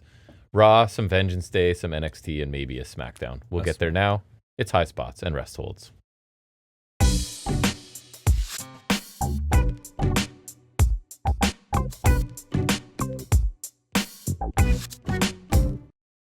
So I guess Raw, the only things I wanted to talk about were the, 15, 20 masked people that came out just to like look like cartoon characters running around each other in the ring, and then all for them to just leave and Seth Rollins to be standing there unmasked. So I think his hair looks more black. Maybe. So that was ridiculous. I watched that. Balor's out of Judgment Day, right? I saw the big deal is that I saw someone point this out. I thought it was kind of interesting. Not only did McDonough turn on him, but like McDonough beat him down. So it's like there's potential for them to do like some more creative stuff there. No, they won't. There's a chance. I say that there's potential for that because that's true. There isn't. They will not do it. No. Balor's face makes sense. He's been really popular. He's got his old team back. Put him back in trunks. I think him wrestling like the joggers that he's been wrestling in for like the last few years. Normally, like when people change ring gear, sometimes it's like when Fletcher started wrestling in trunks, I was like, but now I'm like, okay, it makes him look better. But I've never let the Balor one go because I think it looks stupid. I've never even noticed. He went from wearing trunks and kick pads to he wears like joggers now. Anyways, I just think like it makes him look second rate. Like remember how we said a few times like based on his hairstyle and just wrestling in a shirt, whatever Eddie Edwards looked. Yes. More indie. That's how I feel with Balor to like a lesser extent, but like still like I just feel like Balor wrestling like these joggers and like sneakers or whatever, it makes him look like less top star. You know what I mean? It's like if Triple H kept wearing long tights when he was a main eventer. You know what I mean? Like Balor, I think when he's like, because when he does Demon, he doesn't wear joggers, right? Like, you know what I mean? And that's why also there's like people are expecting him to go Demon against Dom at Mania, which I think would be cool. I think they need to save it for later. I don't know. At Mania? Not at Mania. What else would they do it? I just don't. I don't know. I don't think it's time yet. They can drag out the stuff with Dom and then have. They're going to though. But which I'd be fine with. Vaquer started building her feud with Liv in a promo that was actually pretty cool. Basically, like, I see more in you than you see in yourself. Like, you see yourself as this blonde whatever, and I think there's more in there and sort of thing. So that was fine. And then I don't know if there's anything else really notable from Raw, if you remember anything. No, I think the only thing I would touch on was the Balor thing, probably. Yeah. So Vengeance Day, I watched. It's going to be like a very rapid review of that. I did not watch it. So the opening match is Jada Parker and Blake Monroe in a street fight. So you get kendo sticks, stairs, tables, trash cans, pearl necklaces, bag of diamonds instead of tact. Did you give her a haircut? No. So then it's not extreme. You got a hypnotic by Parker for a near fall. Then it was basically head scissors. It was weird because Monroe introduced the bag of diamonds and actually used them. So it's like they don't even know how wrestling works. That's not allowed. So head scissors. I like how we have like thumbtacks and whatever in AEW, and it's just like this is what we get. It's so funny to me too. Part of my criticism is it's just hard to change. You ever heard the phrase "too cute by half"? Like that's what this was, right? I don't know what that means. So basically, it's just like 50% too cute. Like I get that her gimmick is glamour. Oh yeah. So instead of I'm not saying the diamonds wouldn't hurt, even if they're plastic. Like landing, they would hurt. And the other one was like instead of like a chain or something, she's using a pearl necklace. Like just a little. That one's a little dumb cute to me. You know what I mean? And like also because she's the woman from hell, and we went from like. But there was no reference to that anymore. It was just she was in black. We went from no reference to the match was Tony Storm, which is a year ago, by the way. So Mariah May has been dead for a year. Yeah. I love people will say like Tony Storm killed Mariah May. Wonder what happened to her. Yeah, I do love that. That's a good gimmick. But like you have that where like they're doing like the broken glass, the Taipei death match thing. This is like, they're like beating each other bloody with shoes, and now it's a like, pearl necklace. Yeah, right. It's just I don't know. It's just. So head scissors glamour shot on the diamonds. Monroe just wins after 13 minutes. Solid match, pretty good intensity to be honest. I don't love Parker taking this loss, but Monroe needs wins as well, right? So I get it. And again, just a little bit cute with all the glamour stuff still happening. Above average, probably WWE weapons match, but not much. I also find it funny that they do such PG stuff on TV, but then like the games, they're adding like thumbtacks and the Inferno matches back. Yeah. And like there's full blood in the games. It's just so funny. Like obviously games work differently than TV. It's just funny how they can have such a juxtaposition. Can you pull up over under accurate? I kind of forgot to warn you about that. Because I can give my rating because you're about to. We'll compare it to usually Meltzer and cage match, right? Oh, which reminds me. Meltzer should be up by now. I was telling you, speaking of Meltzer, that Collision that's on right now, he gave, I think, 4 3/4 stars to Andrade Mascara Dorada, which is on right now. Okay. I do no Meltzer here. Oh, no, sorry. Yes, Meltzer. Okay, so what did Meltzer give it? Cage match was 6.95. Okay. Meltzer was 2.5. Wow. So I'm in between. I'm over Meltzer, under cage match. So I went 3 1/4, right? Which would put me at like 6.5 by cage match standards. So that's my slightly better than average, right? Like, yeah, that's fair. Then we get Tony D taking on Dion Lennox. So only 7 minutes of this were in the ring. For PLE, sorry, the longest match is 16 minutes. Yeah. Are you kidding me? So this one was 7 minutes in ring, but there was lots of So they start out in the parking lot, right? And it's all about. Was this just a regular match though, and they just happen to start? Okay, that's just weird. So they're fighting away, and obviously Dark State members keep getting involved. At one point, like, Tony D ends up slamming a garage door to block them out, and then OTM have to show up to sort of even the numbers, and then they wrestle for a bit in the ring, and we get a suplex off the barricade. It's Tony taking the suplex from Lennox through the announce table. Looked good, but like no count out. They're out there for eternity, right? Was that because the match didn't start? And it's like... No, it had started at that point. Oh. Yeah. So, anyways, it wouldn't bother me in a lot of places. Usually it doesn't, but like with WWE, it bothers me because they're the ones who are always enforcing count all the time. It's different when AEW when like they're always like refereeing and see the ref will go out to check on them, but like that's because it's established. It's about, for me, it's about how you establish it. With NXT, with WWE, it's established they always care about counts without exception. Yeah. So it's like when then they don't do it, then I think it's okay to call it. So when people call it on AEW, I'm like, it's been accepted that like the counts usually kind of lenient depending on the feud, depending on the match, depending on what the ref, right? Like, so that's why that would probably bother me, is because like it really depends on. Yeah, it's not even what's established. Bother me. It's notable, I thought. Yeah, that's fair. And then it's just spear, spinebuster, Tony wins. So I don't know. There was it started out with a lot of walk and brawling, and then there wasn't much of a match, to be honest. And I don't really think, I'm not in on Tony D being a main eventer now, which is apparently going to be his position here.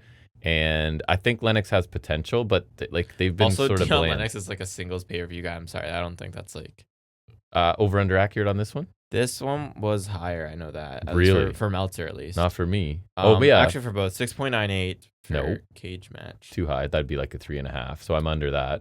Want to guess what Meltzer gave it? 3 1/4. 3 3/4. What? I went 3 stars. I was like, this is 3 3/4. Yeah. Bang on what I expected. It wasn't very good. I don't really care for either of them. So My match of the show was up next, and that was Izzy Dame. Is also Meltzer's match of the show. Oh, good. Trying to defend her North American title against Tatum Paxley. So this has been a very lengthy feud, right? They've been through a lot together. The crowd's really into this. They love them some Tatum Paxley, and which means they also have a lot of heat for Izzy Dame, which is great. It sucks, though, because I feel like Paxley's one of those games that will not translate I don't to think main so roster. either. Really good near falls throughout this, and then Paxley kind of absorbs a code breaker and like back handsprings out of it, which is cool. Okay. Leg sweep and hits her finisher. I forget what it's called. I never remember. Cemetery Drive. No, is that another one? No, I think you're right. Maybe.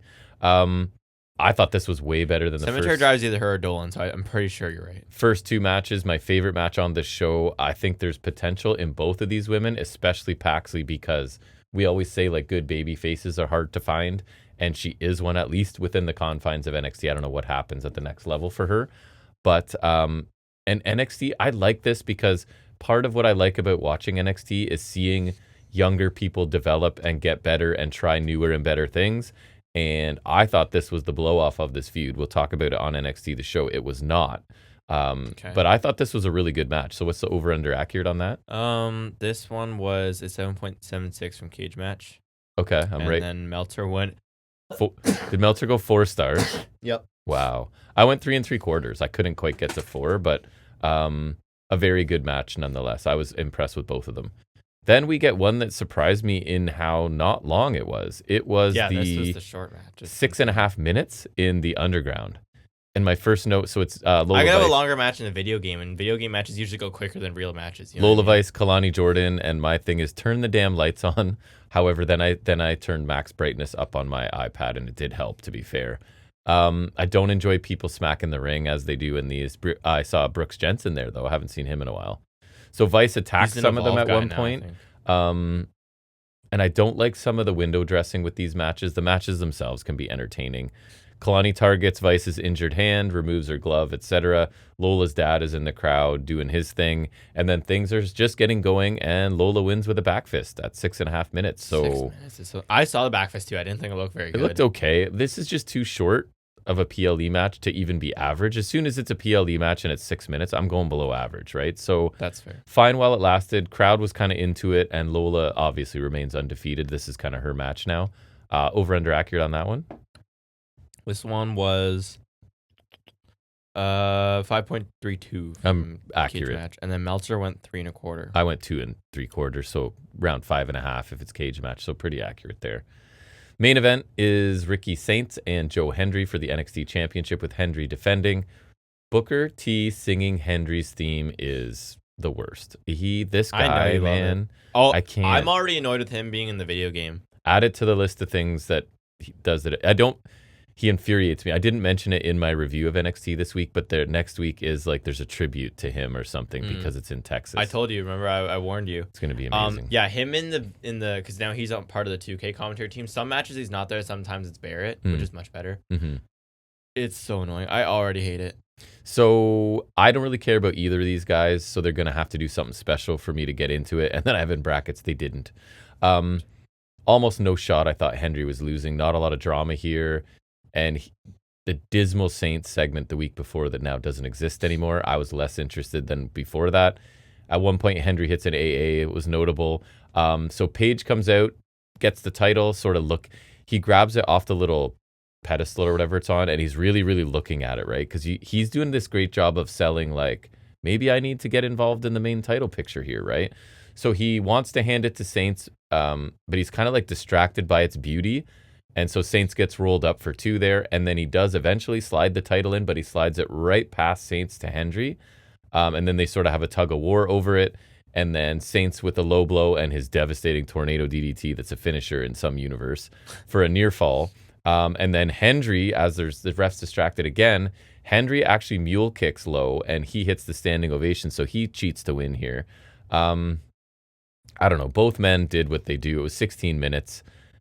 Solid competitive match. I guess the longest one on the show. Nothing spectacular. Hendry's power is really impressive. But again, Starks isn't a big dude, so it's more impressive against bigger guys. But he is a super strong dude. Saints is fine. Not a top guy for me.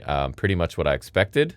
Over under accurate on that one? This one was 6.19 from Cage Match. Yeah, I'm right around there. I went 3.25. Meltzer went 3. Yeah, that's fair. I thought it was just kind of a little bit above average, but barely. And then I'm hoping that Paige is in the title picture, and I think we get further evidence of that on the show NXT, which is coming up in a second. My overall grade on that pay-per-view, or PLE, sorry, old habits die hard, I guess. Math, I did the average, and it says it's a C show, and I can't disagree with that. Like, not really worth, and there's nothing on there. Like, I would watch Dame Paxley if you're not up on NXT just because it's a couple kind of cool characters at the culmination, what I thought was, but it's not, of a lengthy feud, but the best match on the show for sure. Mm-hmm. So NXT, the show now, starts out with Tatum Paxley coming off her win for the North American title. She's going to speak to the fans, and she thanks them for their support. Izzy Dame doesn't take long to interrupt here. This is kind of funny because I get the point. She's showing footage of Tatum Paxley, so it's her super young, just getting to PC, right? And then of her, a lot of Diamond Mine reference I was texting you. Right, because I forgot she was kind of affiliated with Right. And then skip to the more current stuff.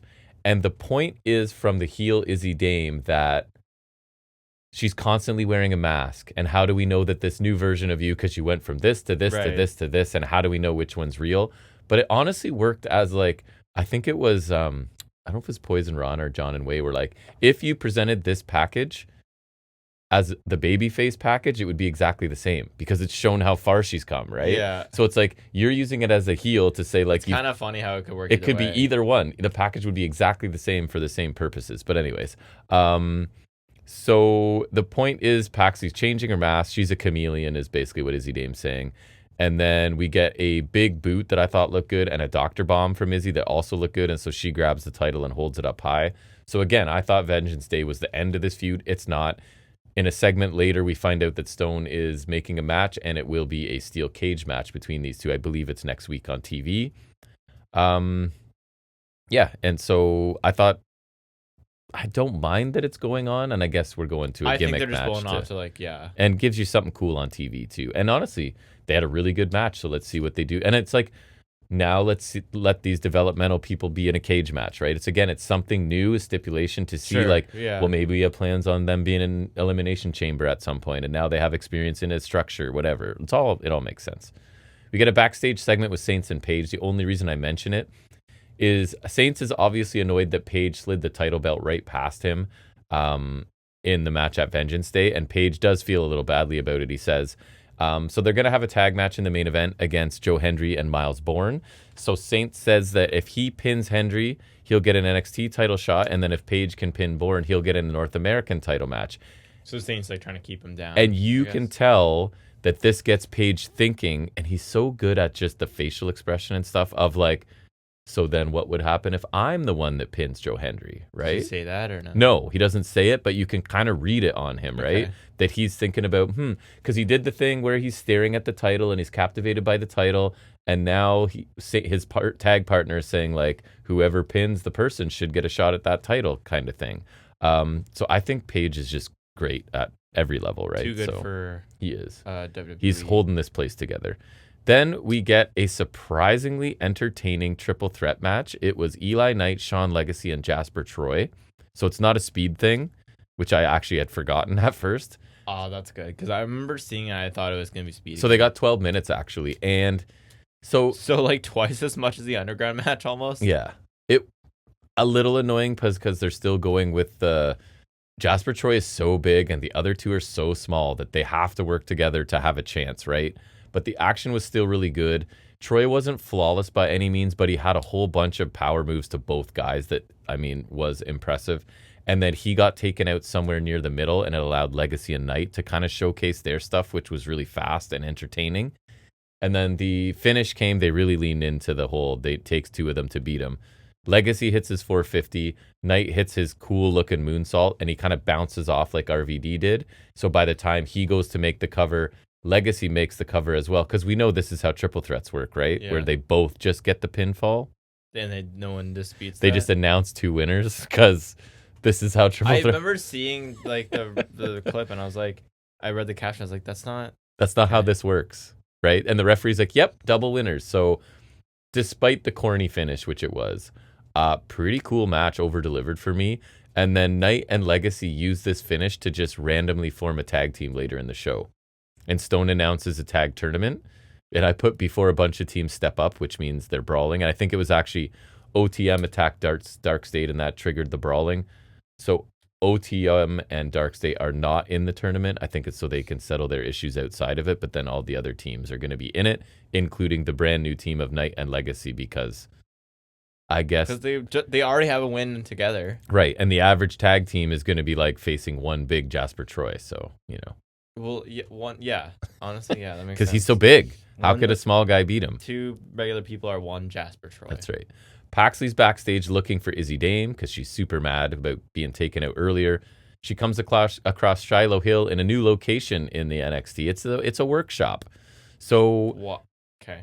Because he. The point is, again, he's good at everything, right? Like, so he's tinkering away in the workshop, I guess. They're just ready for that. And so Paxley says something about Dame not going anywhere or whatever. So Hill's like, I can make sure she doesn't go anywhere, and grabs a tire iron. So then in a segment later, we learned that because he doesn't know which car is Izzy Dame's, that he messed with a whole bunch of them. So one of them's up on blocks, like the wheels are off and it's up on cinder blocks. Oh, okay, yeah. And then a whole bunch are in the background, like with their alarms going off and stuff. So he clearly like, okay, that's kind of funny. I know. That's kind of funny. I kind of enjoyed it too. So it's ridiculous, right? And it's that Shiloh Hill is just like this Renaissance man where he kind of knows how to do everything. And so like, and I think it's that thing of like, he can take tires off a car, but he also can get into their electrical systems, and you know what I mean? Like he's just this. It sounds so cheesy, but but honestly, it's entertaining me, and I don't know if I'm getting entertained the way I'm supposed to from it or not, but I do kind of enjoy it. And so Paxley does find Dame in a segment a little later, attacks her, security separates them. Then we get a tag match. It's Lexis King and Uriah Connors with Stax and Ariana Grace, taking on Dempsey and Tavion Heights. And this is where I was thinking of the phrase. Remember, I texted you, does our bingo card have predictable, not bad? It does not equal bad. Do have that. So Heights hits some suplexes. He does the kind of the big E spear that always used to scare me to Connors out to the floor. While they're on the floor, William Regal and Fit Finley walk out. And to no one's surprise, Dempsey immediately turns on Heights, suplexes him on the floor. Did Dempsey ever wrestle the Birthright people in this match? Yeah, I think so. Yeah, he was locking up with. Okay, but he wasn't being. He wasn't killing them or anything. Okay, so that's fair. Sends him into the ring, running kick from Connors, coronation from King. 6 minutes. I think I saw the kick from Connors. I remember it looking good. Yeah, it does look good. The match was nothing more. The Dempsey turn was predictable, but it doesn't mean that it's bad, right? And it makes me giggle that Stax is in the Birthright because it's. I saw someone list it down, and so it was like, it's Finley's son and Regal's son and Pillman's son and Santino Morella's daughter and Santino Morella's son-in-law. So that's how they phrased it. I was like, I guess, but I'm hoping that what they do is that it sort of alienates him eventually. I think so, but I think it's just because they want him in Grace as an act. It's you kind of it's just if they hadn't had them as established as an act already, it's kind of. And I think maybe if they could have gone back, they wouldn't have. But now they're kind of stuck. I agree. But a way out of it is he's as they say the redheaded stepchild or whatever. You know what I mean? Sure. So he's gonna get I don't know, and then get tired of it. I don't know. I thought Stax had some potential, but I haven't. Or he'll be the weak link, and they'll be you're not right, even. And then he gets tired of it. Even one of us. Right, and he gets tired of it. You don't even belong here. Kick him out, or yeah. Then we get Tony D in the ring, basically to tell us that big mysterious second thing he came back to NXT for was the title. The title. I who couldn't. Now that he's done with Dark State. See, predictable doesn't equal bad, but sometimes it does. But remember what he did when he first came back? Who did he attack? Do you remember? When Tony D returned, he attacked 2 people immediately. Was it Henry or was it Oba Femi and Javon Evans? Right. And they're up to main roster. So by the way, Oba was champion though, right? We'll just change all that. I think. Yeah. I imagine that. I guess you can defend that, but. Miles Bourne is backstage with Kendall Gray and Ren Sinclair. And did you see she vacated the Evolve title? Oh, did she? She's full-time NXT now. She also, for some reason, in this scene, and the only reason I included it, she starts eating cake with her hands. I did see that. I don't understand where this came from or why. Are we gonna give her a weird character trait? She's like done Natalia? Nothing. She's like, this is her farting Natalia. Farting Natalia she's was referenced on a show I listened to this week, actually. And it was funny because the one host didn't know it was an actual thing. He's like, oh, I heard they were thinking about it. And the other guy's like, no, they did it. And he went and he found clips of it. And the guy was dying because he's like, they actually did it. Like full on fart sounds in the scene. Yeah, I remember seeing a compilation of that. It's amazing. So I don't know what's going on with Kendall Gray here. She's but the cake eater. Because there's never been any... What if this is them combining like two really mean things they did was giving a woman a really random weird trait. So instead of farting, it's aggressive like caveman cake eating. Right. And she's a binge eater. And they combine that with a Piggy James thing. So then they're gonna start fat shaming her. So despite her being like small and in fantastic shape. Not that Piggy James was Mickey big James either. wasn't even in bad shape either, right? Great. So we're gonna combine two embarrassing and humiliating women's storylines for this poor. So you best believe I'll be updating you on Kendall Gray's eating habits. She just starts I need to know why this happened. She just starts forking in fistfuls of pie. She's literally like two Not hands. Forking, though. She's just like 2 hands into a sheet cake. And no rhyme or reason. There's been no reference to food. You just get her one of those before. DQ ice cream cakes. Although not DQ because they would, unless they were getting the money for that, they're not gonna That's right. Fudgy the Whale. It's what's it? Carvel's in the States. Right. Too. She's just gonna This reminds me of as obviously Speed eating. She's eating more, but the scene from The Office when Michael's dating Donna and everyone's mad at him, so he just goes and grabs the piece of cake, or the D'Angelo. He just keeps something like that, right? Yes. It's just. So we'll see if something stupid. If it means anything or not. Just I would like it to evolve to the point where maybe we have a deep dish cake or is it a 7-layer cake a thing? Or 7-layer dip is 7-layer dip, that's what I'm thinking. Yeah.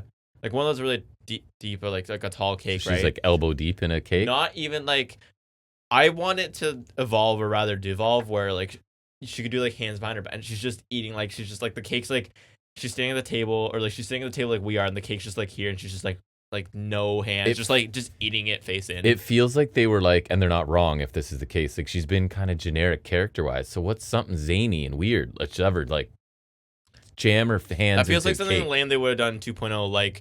For example, liking napping. Yeah. Or being a streamer. Wendy Chu. Yeah. Or having a magical necklace. Yes. Or being hot and toxic. Yeah. Amazing. It feels like one of those it feels kind of 2.0, which it's okay. One thing I'll say with 2.0 is terrible, but there are a lot of gimmicks that I just off the top of my head. That's what 5 random characters. Or they have them on a wheel and they just it's the Halloween Havoc wheel. It's the backside of the Halloween Havoc wheel. Eats cake with hands. That's you this week. Or two cousins a poker player. Yes. And Von Wagner is in the woods. Shiloh Hill tire iron. But then for Shiloh Hill, they spun the wheel 6 times. Yes. And so they're just no, for Shiloh Hill they spin the wheel every week. What so were it's the things he had? He had bleach. Yes. What was it? Something else. It was something. Was it an axe? Or it's leading me to believe he was going serial killer. Which that would have been funny. Is let me get my body bag or something. They should have kept going with that because that was funny. Because what was the one? I think you showed me the one, and then he's just oh wait, I forgot my bleach. I'm I love this so much. What are you doing? He's entertaining. Oh. Then we got another match that over-delivered, and I think I've said it before, and I'll say it again. I think Lainey Reed's really good. I saw someone else say that this week. She was hitting Blue Thunder bombs and a bunch of other stuff in this. Can I just say, speaking of Blue Thunder bombs, have you heard of that Ricky Sosa guy? He's from the Indies. Oh yeah, I have. Yeah. So I saw him on. He was on TNA, and the finish was he caught. I forget who was wrestling. I think it was a jobber, but he caught them midair and did a Blue Thunder bomb where he kind of he had them and he spun them around a bit. But then when he dropped them, it looked really slow. I was it's cool that he caught them and did it, but the way he did it, he spun them around and it's by the time he ended up dropping them, there wasn't much spin. So I was you compare that to Takesha when he's rotating them and spinning around in a whirl. I was hers was good. No, because Takesha's is amazing. So it's Ruka and Lainey Reed. Reed is basically her goal is to soften up Sol Ruka for JC Jane. Is that next week? Title match? I think so. Because I know it wasn't a PLE. I remember them just saying it was. Reed looked really good. Blue Thunder Bomb, Crucifix Bomb, a bunch of other stuff. Ruka avoids her running knee, hits the Soul Snatcher for the win. Again, Lainey Reed's really impressed me. The women's division is the one that's stacked right now in NXT as far as I'm concerned. Lots of women emerging at various different levels, right? Some ready to move on, some getting close to that, some near the beginning. The women's division is really interesting in NXT to me. We already know what Ruka is. She's really good. She could be gone at any time. I think she could use a bit more seasoning. And again, we have no idea other than Surfer Babyface. I feel like she gets a top title run. Yeah, I think so. We then get Blake Monroe. She's coming after Paxley's title. And the only notable here... You think she gets it back because she wasn't supposed to lose it? The new backstage interviewer is a male named Blake something, and she tells him he needs to change his name, which I thought was amusing. He's been on commentary he was on commentary on Level Up. He might be on commentary on Evolve. I know his name. I know he exists before. He does exist. He's not some random guy. And then Ren Sinclair tapped out Thea Hale in 2 minutes with the cattle mutilation that she's calling the something wrench, final wrench. You told me last week, and I thought it was funny. Ren wins the tournament, earns a title shot against Fallon Henley, and this Thea Hale seems to be adrift right now, right? She doesn't really seem to have much on the go, and she's pretty talented. She needs to accidentally win the speed title or something. Accidentally, yeah. I guess she posted a thing that she's been taking so much abuse online. But then I saw people saying, like, I don't know that she has. I don't know. Whatever. So she's like, I'm 24 and blah, blah, blah. Okay. Well, people on the internet are idiots. Don't look. I think she's like 22. Don't respond. Or 21. In the main event, it's Ethan Page, Ricky Saints. They defeat Joe Hendry and Miles Bourne. Bang, bang. So basically, Page slides the belt to Saints properly this time, but the ref steps in. Saints runs the ropes. Page makes a blind tag as Saints hits his spear to Hendry. Saints is a little bit annoyed by the blind tag, and in that moment, Bourne drop kicks Saints out of the ring. The ref's getting Bourne out of the ring. Page hits I did like this finish. It was good. Really well executed. Page hits a twisted grin to Hendry onto the title. So Page pins Hendry after 12 minutes.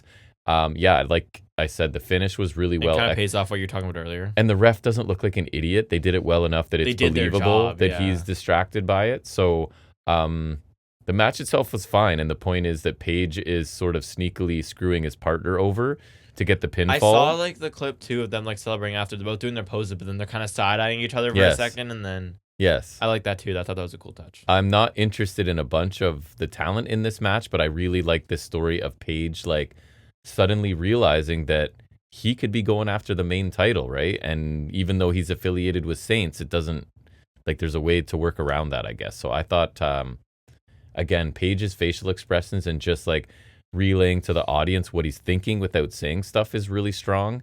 And but the audience is dumb. I know, that's the problem. They'll have to kill that subtlety. It'll be announced like, here he is to come to we'll start the show. He'll be in the ring telling us exactly everything. Ethan Page addresses his future, and it's just him saying, I want the NXT title. I'm not listening to Ricky. So Ricky Saints mentioned pinning people and getting title shots, and I realized that I could get anyways. That was his whole villain motivation. That was it for NXT. The only thing I think you wanted to mention from SmackDown. Go ahead. Yeah.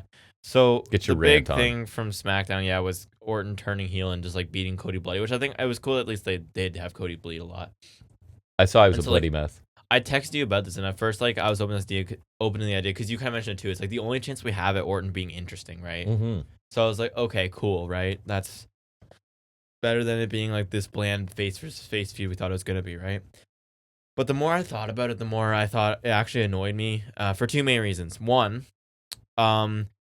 is you're like, easily annoyed. Yeah, but like, so they waited too long to pull the trigger on Orton's turn, and that's one thing, but that's not one of the main reasons. The main thing is like the crowd cheered Orton here. Yes, they did. He beat the crap out of Cody, and the crowd loved it. We turned to the wrong person here. Cody fatigue is real. It is. It reminds me of, remember when Becky turned heel in 2018 on Charlotte, but everyone hated Charlotte and loved Becky so much that it resulted in the man. But WWE gets that whole like, you're not going to tell us how this is. We're telling you who to cheer for. Obviously, the like Orton Becky part is insane. Like Orton's not going to go on some the man level run like Becky because he's old as hell. But the Cody Charlotte hate is very similar. Like there's certain things in play, right?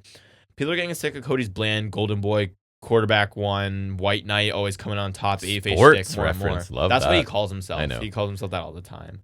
But WWE and he himself clearly refused to change and return him. And from a business sense, I can understand that. Like he's their poster boy. He still draws a lot, even though a lot of people are drifting away, but a lot more are still on board. He's the mainstream guy. He's the mainstream guy. He brings all that business for them. So I can understand that, but that was also the Warrior with Hogan. Remember back in the day, right? Like Now, granted, Hogan was probably getting more hate than Cody. Maybe we haven't reached that point yet, but still, the point still stands that Hogan turned, like, he was afraid to do that too, but it ended up working out for the best. I don't know if Cody's not going to be a Hogan. And Cody is a heel anyways, no matter what he does. So the crowd dynamics already off on this. But the other thing that really annoyed me was something that only occurred to me later in the night, because I texted you about this. Like, it just occurred to me, and it really bothered me after I'd seen the clips. I was like, something about it felt boring to me. Something about it felt familiar. We were talking about how creatively bankrupt they are, and they keep repeating stuff, and then it hit me. This is basically another run at what they did with Cena and Cody last year. Right. Like, picture, it's a long tenured fan favorite from the Ruthless Aggression era. They won the chamber match to earn the right to face Cody. We have a seemingly face versus face feud changed via shocking heel turn, and then if Orton wins, it's the veteran winning a ridiculous number of world titles, right? Obviously not record breaking in Orton's case, but it's 15 to 17, so it's still ridiculous, right? It's another example of their creative bankruptcy, and it just bothered me. So I was like, when I thought the Orton turn might be cool, I was like, wait, no. We basically did this last year. We're just slotting him into Cena's spot last year. And we just don't have an entire retirement run at stake this time, right? They can't run back the same crap over and over and over again and just redress it slightly, right? And then you kind of mentioned this earlier, but like, I saw a video of someone counting, and they've done a masked hooded person bit around 21 times since 2022 until the Sokoa debut. I saw a compilation of all of them. That's what it was. That's That's what I watched. It was like, and three or four of them are from the Vision. If they're selling tickets, it doesn't really matter. So I think creative will just stay the same or get worse because Road Dogg's gone, so hopefully it gets better. They find out they get what they get, and it doesn't really matter what they do. So there will not be a lot of motivation to do things creatively. But we'll see. And with that, I think we're going to wrap up episode 295. We'll be checking out Revolution tomorrow, obviously, and I don't think we'll have time to review it on its own, so we'll probably tack it on to 296. We'll see, unless we're like super fired up about it, which is possible. We could find time during the week maybe, but otherwise it'll be on 296. We'll be back here for that next Saturday, and we hope to see you back here. Bring some friends along to check us out as we'll review Revolution on top of a bunch of other things. And until then, everybody, take care.